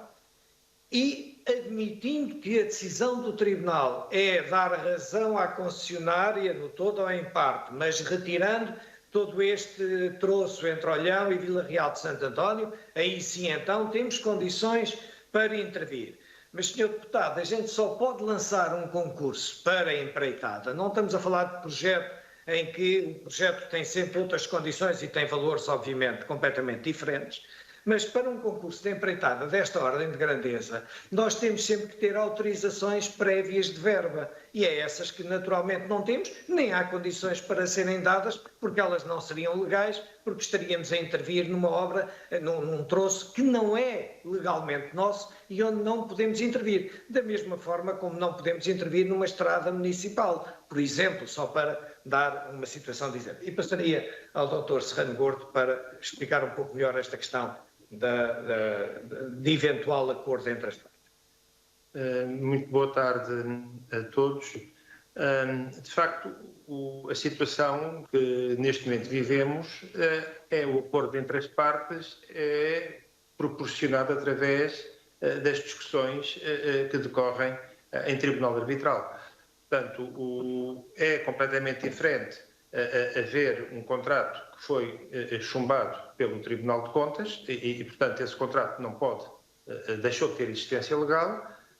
Ora, o Tribunal de Contas, ao ter recusado o visto recentemente no contrato alterado, portanto, fruto das negociações que todos os contratos sobre concessões e concessões tiveram, portanto, este foi o único contrato que viu o Tribunal de Contas recusá-lo, digamos que coloca aqui uma situação difícil, que é o contrato que está em vigor, é o contrato de 2010, em que não previa, portanto, a retirada e a diminuição do âmbito da concessão. E, portanto, a concessionária não se sente em condições, nem o contrato tem o equilíbrio financeiro desejável para poder ser executado, e então a concessionária coloca a rescisão do contrato, exercendo o direito que lhe assiste através da convocação do Tribunal Arbitral.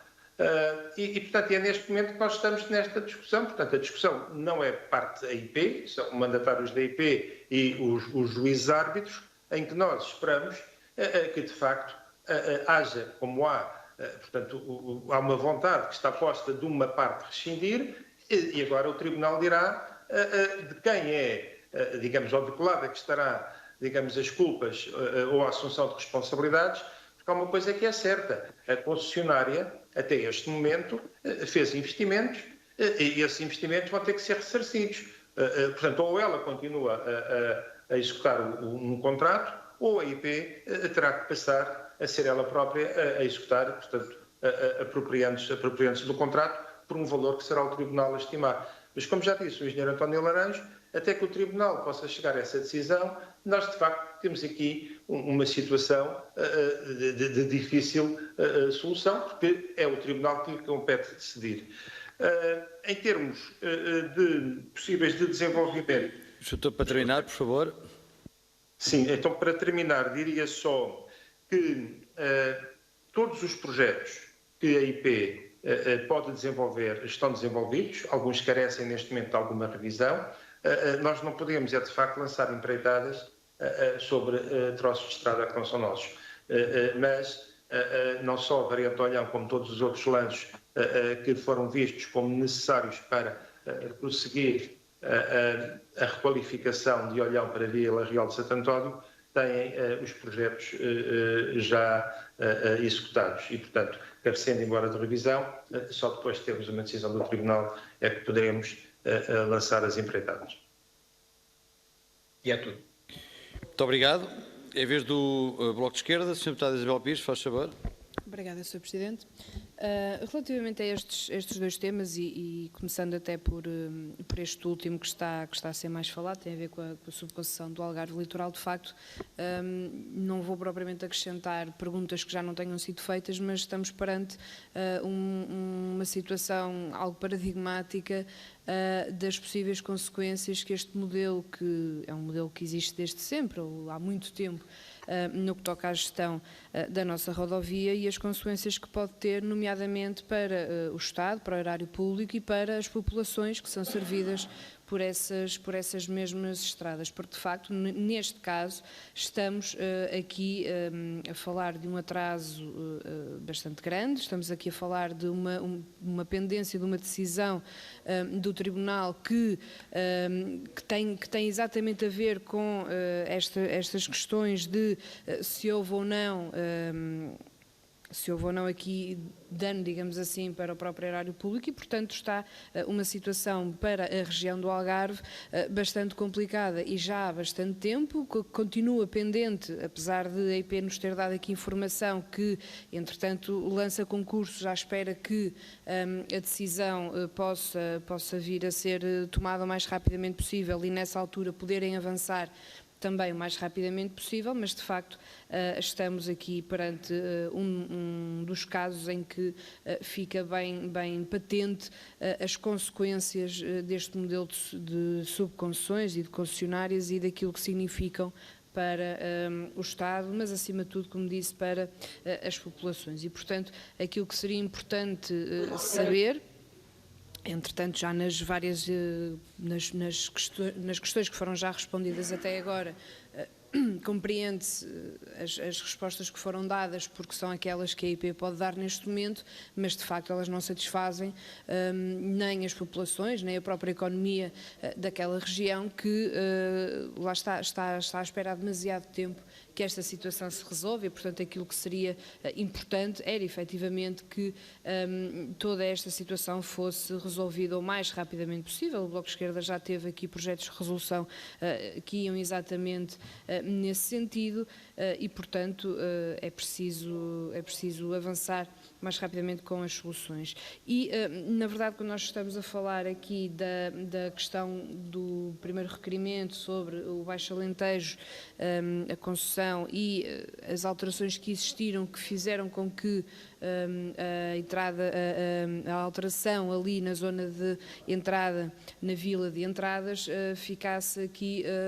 criasse aqui alguma dificuldade, nomeadamente por parte do município, que inclusivamente recentemente esteve aqui também no Parlamento e onde tem sido apresentada essa mesma questão, e portanto também fica aqui a questão de, apesar das informações que deu de estas alterações e as intervenções projetadas que já têm, efetivamente estas populações até quando é que têm que ficar à espera de ver estas situações resolvidas, sendo certo que, havendo aqui possivelmente um impulso dado pelo próprio PRR, até pela questão dos missing links e daquelas partes que faltava aqui a responder, quando é que efetivamente as populações podem esperar que essa situação esteja resolvida?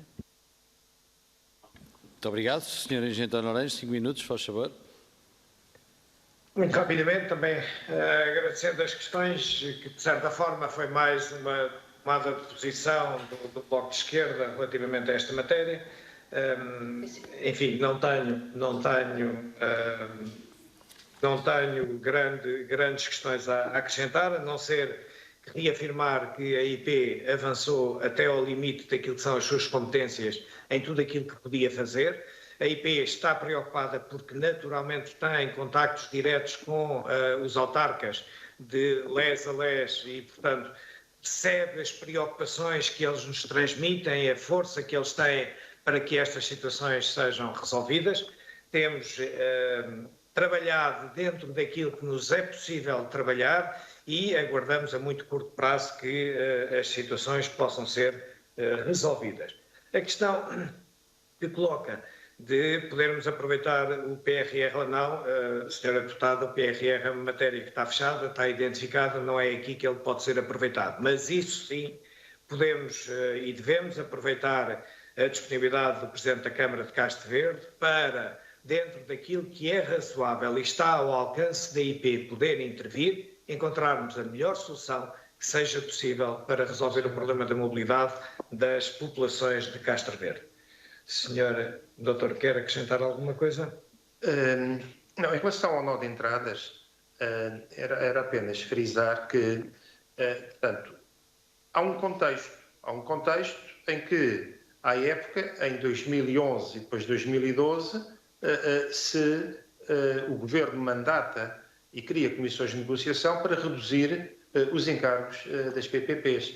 E é, digamos, nesse contexto, porque nós estamos neste momento 9, 10 anos depois, mas houve uma altura, há cerca de 10 anos, que o Governo de então mandatou, a pedido da Troika, reduzam em 30% os encargos das PPPs. E para reduzir os encargos das PPPs, havia também uma orientação muito clara: tudo aquilo que não está feito ou que pode ser interrompido, não deve ser feito e deve ser interrompido. E é nesse contexto que aparece a situação do nó de entradas. O nó de entradas, o projeto original tinha previsto um nó onde está aproximadamente aquilo que é o nó sul e não tinha previsto mais nó nenhum. Eu diria até que no contexto das negociações que entretanto foram feitas, bem sei que o nó que estava previsto para o nó de entradas na altura era um nó desnivelado e, portanto, as características que agora este tem, que é um nó ao nível, não são as mesmas, mas conseguiu-se manter o nó de norte com entradas e saídas na mão. A situação que já ouvimos, vamos com certeza abordá-la. A concessão está disponível através das auditorias de segurança que já promovemos para melhorar aquilo que são os caminhos paralelos, nomeadamente o caminho paralelo que está mais perto da Vila de Entradas. O caminho poente foi adaptado, mas é uma situação que estamos disponíveis para olhar juntamente com a concessionária e verificar o que é que em conjunto com o município se pode fazer para melhorar. Frisava que entre um nó e outro dista 1 km e que a grande maioria dos movimentos que nós temos observado no nosso sistema de georreferenciação, a grande maioria dos movimentos se faz no nó sul para Castro Verde e os movimentos de Castro Verde para a Vila de Entradas também se fazem através do nó sul, aquilo que temos dos nossos dados de trânsito. E com isto é tudo. Muito obrigado. Para terminar a ronda pelos grupos parlamentares, PCP, Sr. Deputado Duarte Alves, faz favor, 5 minutos. Muito obrigado, Sr. Presidente. Cumprimento novamente o Sr. Presidente da IP e os demais administradores. Em relação a estas várias questões, nós podemos falar, no caso do IP2 e do IP8, como obras que foram interrompidas, como foi aqui referido, pelo Governo PSD-CDS, e que, entretanto, foram relançadas, mas que continuam a ter muitos problemas que continuam a ser identificados pelas populações. No caso do IP2, há 4 problemas que se mantêm. Um é a falta de uma variante que não obrigue ao atravessamento da cidade de Évora, e, portanto, a necessidade de uma ligação entre a A6 e o nó de São Mansos. Também a variante externa à aldeia de São Matias e a variante circular a Beja. E, por fim, esta questão do nó de entradas que tem sido aqui referida.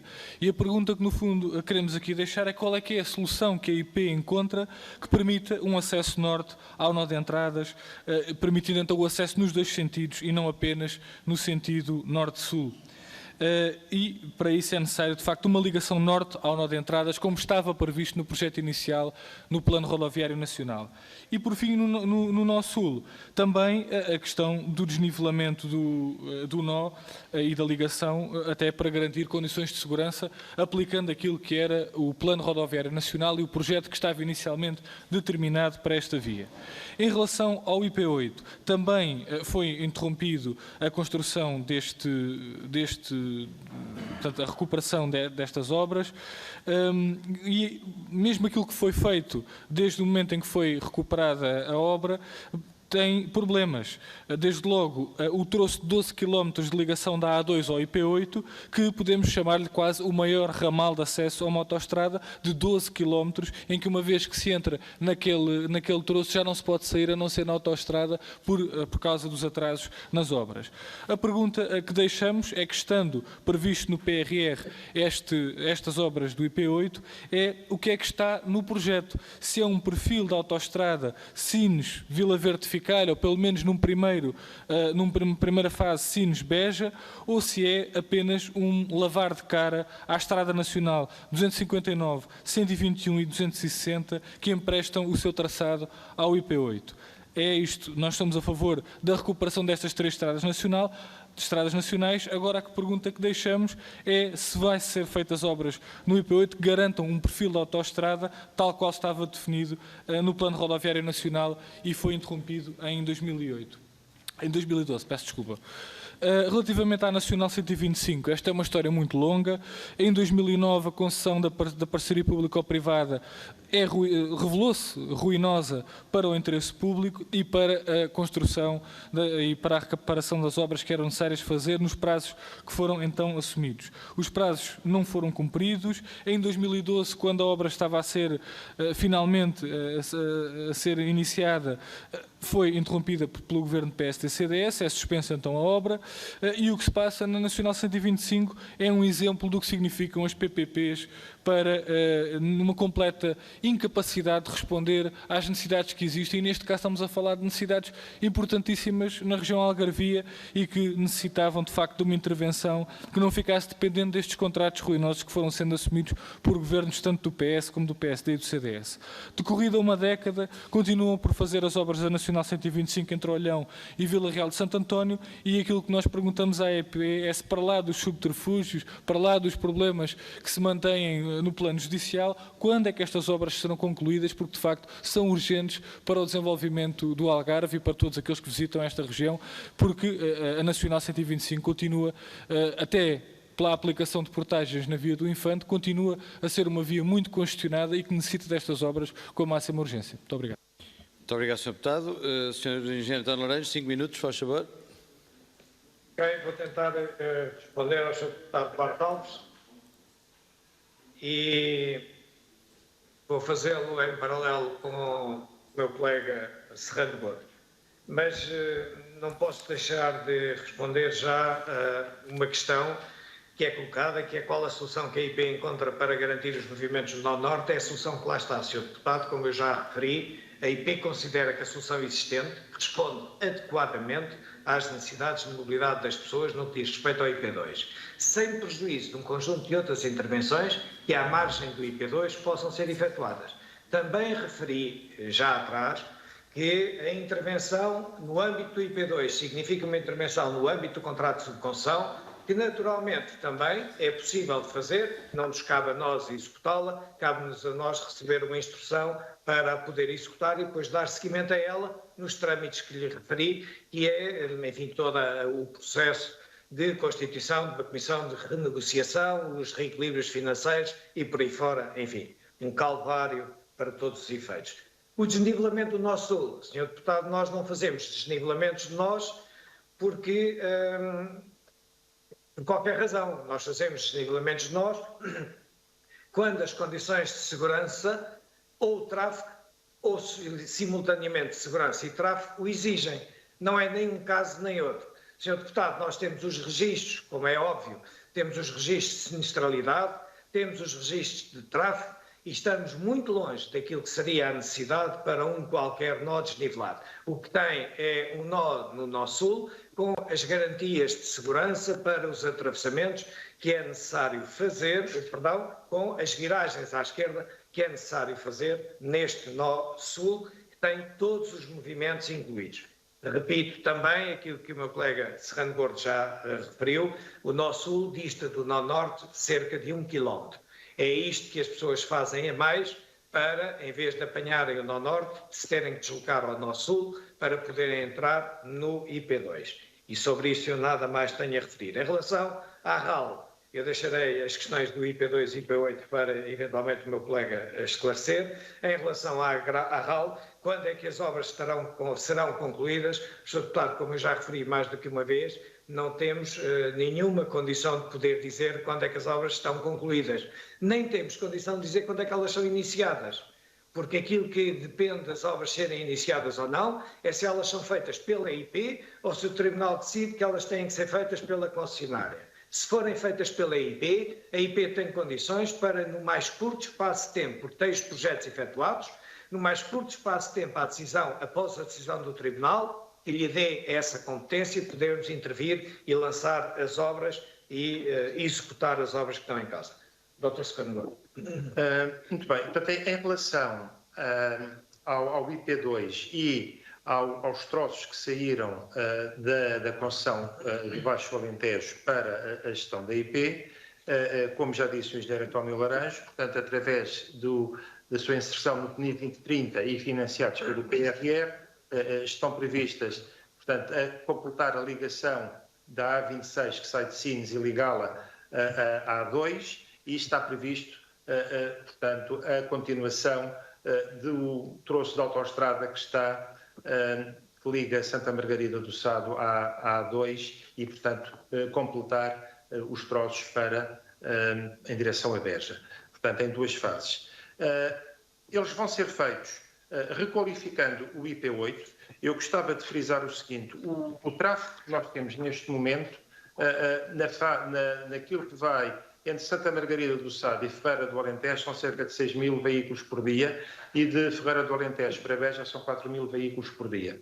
Portanto, aquilo que temos, por exemplo, e a termos de comparação só nesta zona, na variante a nascente de Évora, são cerca de 10.000 veículos por dia. Uma requalificação do IP8, em termos da qualidade de serviços e do nível de serviços que uma rodovia necessita, é perfeitamente capaz para assegurar um bom nível de serviço de comunidade e deslocação em segurança, desde que se qualifique o IP8 em condições, que é isso que está previsto. Foi isto que já se conversou e já se falou com os municípios da zona. e, portanto, nós neste momento, como já foi referido, os projetos já foram lançados, os projetos estão em execução e dentro daquilo que são os calendários do PRR, temos uma estimativa altíssima de concluir todas estas empreitadas em tempo útil. A ligação de Sines e, portanto, da A26 até a A2, essa sim vai ser feita em regime de dupla faixa, portanto, para uma via em cada sentido e, portanto, ligando a A2 e também está dentro do que é o financiamento do PRR. E, portanto, isto em relação ao IP2 e ao IP8 é o que nós temos neste momento para dizer. E é só. Muito bem, muito obrigado. Eu não tenho inscrições para a segunda ronda. Tenho agora duas inscrições. Então, assim sendo, vamos dar início à segunda ronda. Sr. Deputado Jorge Mendes, 2 minutos, faz favor. E tenho inscrição também da Sra. Deputada Jamila Madeira. Sr. Presidente, caro Engenheiro António Laranjo, eu compreendo perfeitamente o melindre da situação, os senhores são gestores públicos e a dificuldade de tomarem qualquer decisão sem estarem, digamos, respaldados de uma solução jurídica ou legal para não incorrerem até em responsabilidades financeiras pessoais no futuro. Mas vamos aceitar que estamos a aguardar, e bem, a decisão do Tribunal Arbitral. E que pode haver duas decisões possíveis. Uma é favorável à IP, que é aquela que eu desejo, os senhores estão bem, mas que a RAL, enquanto concessionária, não aceita e não quer assumir a concessão. Vamos ter aqui mais alguns meses de interregno. A segunda decisão possível é que ela seja favorável à concessionária e a pergunta que coloco é que a IP, nessa circunstância, tem condições financeiras e orçamentais este ano e no próximo para honrar este acréscimo de compromissos, mais 445 milhões. É só. Muito obrigado. Muito obrigado. Sra. Deputada Jamila Madeira, faz favor, 2 minutos. Muito obrigada, Sr.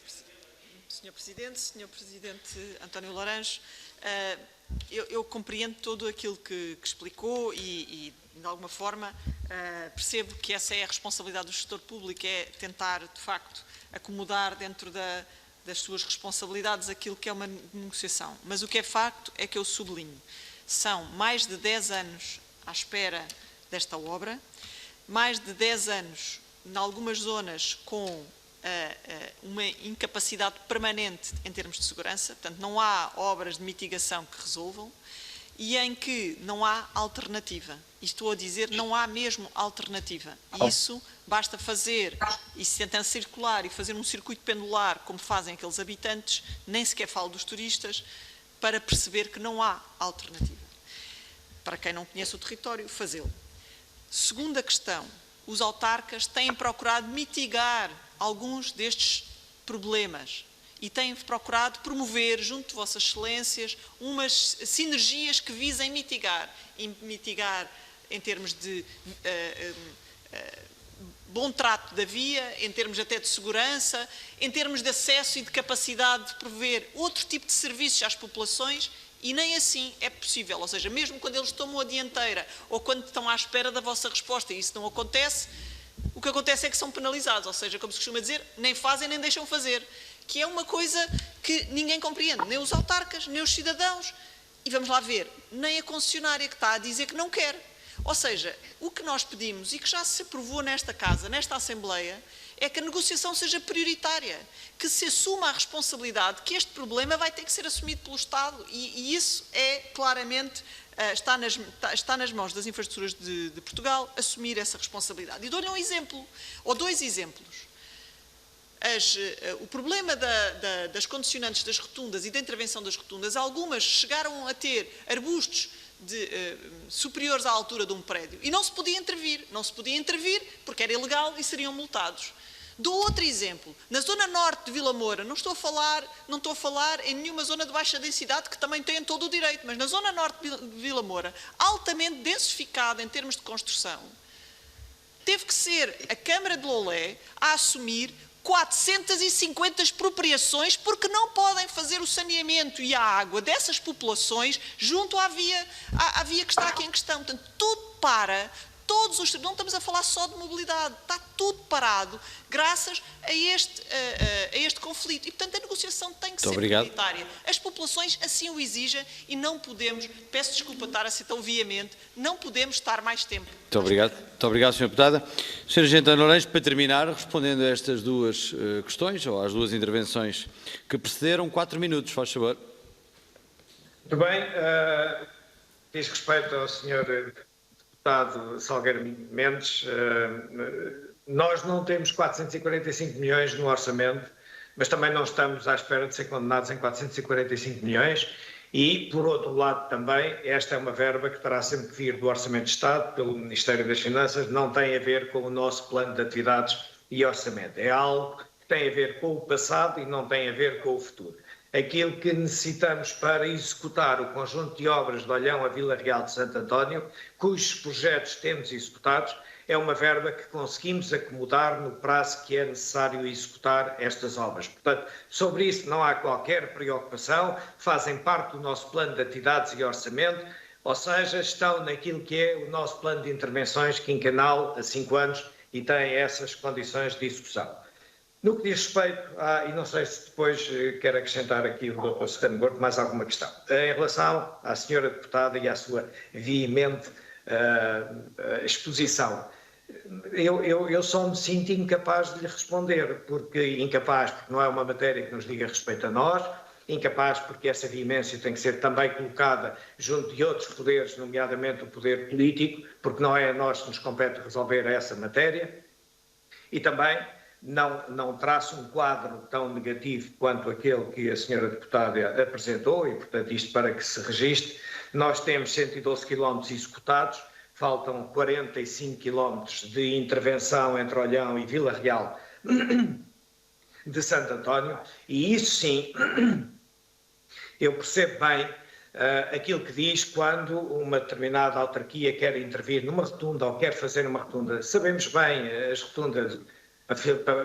Para citar a rotunda da Praia Verde, todos nós conhecemos desde há muitos anos, e que não é possível executar e que todos os anos temos o mesmo problema e todos os anos encontramos ali uma solução muito atamancada com a própria Câmara Municipal, mas o que é certo é que os autarcas não compreendem, os cidadãos não compreendem, mas a senhora deputada, os senhores deputados e nós compreendemos, porque é uma impossibilidade legal que nós temos de intervir ou de deixar intervir, porque não é nosso.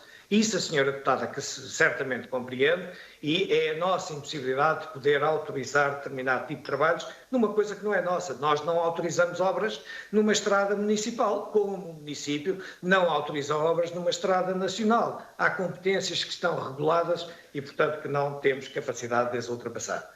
Não sei se... Eu só queria, talvez, referir um ponto que é relevante em relação àquilo que a senhora deputada Jumila Madeira disse e que tem a ver com a situação arbitral que neste momento existe. Portanto, o Tribunal Arbitral, ao ter, anuído aquilo que foi um pedido cautelar da concessionária e, portanto, ao ter dito à IP que deve pagar mensalmente um valor para que a concessionária possa fazer a operação e manutenção das vias sobre as quais ela tem responsabilidade. Portanto, essa situação que referiu de arbustos, etc., isso fica ultrapassado neste momento. Portanto, é evidente que a situação está longe de ser ideal, mas a partir do momento, e estamos a falar desde junho a esta parte, a IP, todos os meses, por ordem do Tribunal, paga um valor de 1.200.000 euros à concessionária para ela manter as condições de operação e de segurança nas estradas, coisa que nós anteriormente só faríamos em situações de emergência, em situações de pontualidade em que tínhamos que lá intervir, por situações que o Tribunal de Contas só nos autorizava em casos de emergência, porque as vias não eram nossas e quando pusemos os nossos contratos de conservação em funcionamento na região do Algarve e nas outras do país, o Tribunal de Contas disse-nos especificamente, atenção que os senhores não podem consignar intervenções nas vias que lhes vão ser destinadas futuramente. E, portanto, nós neste caso não temos outra solução senão intervir em situações pontuais, mas aquilo que eu queria dizer era, em relação ao futuro, e que esperamos que seja um futuro próximo, a concessionária tem todas as condições, na parte que lhe está consignada, de fazer a operação e manutenção de todas essas situações. E é tudo. Muito obrigado. Assim sendo, terminamos esta audição. Queria, Sra. Deputada, uma interpelação à mesa. É uma interpelação à mesa, só para saber se as infraestruturas de Portugal já tiveram acesso aos projetos de resolução que foram aprovados em julho passado sobre este mesmo tema e onde recomendavam às infraestruturas de Portugal que as negociações entre as infraestruturas de Portugal e o concessionário sejam consideradas matéria prioritária, precisamente por todos os constrangimentos que eles colocam às populações, mobilidade e outros. E já agora, que a Sra. Presidente fizesse um convite às infraestruturas de Portugal de fazer este percurso e desafiá-los a viver diariamente essa mesma realidade. Muito bem. Sra. Deputada, muito obrigado. Já não é para responder, já não é para dar resposta pelo Conselho de Administração da IP. Naturalmente, com certeza que os projetos de resolução serão do conhecimento das infraestruturas de Portugal.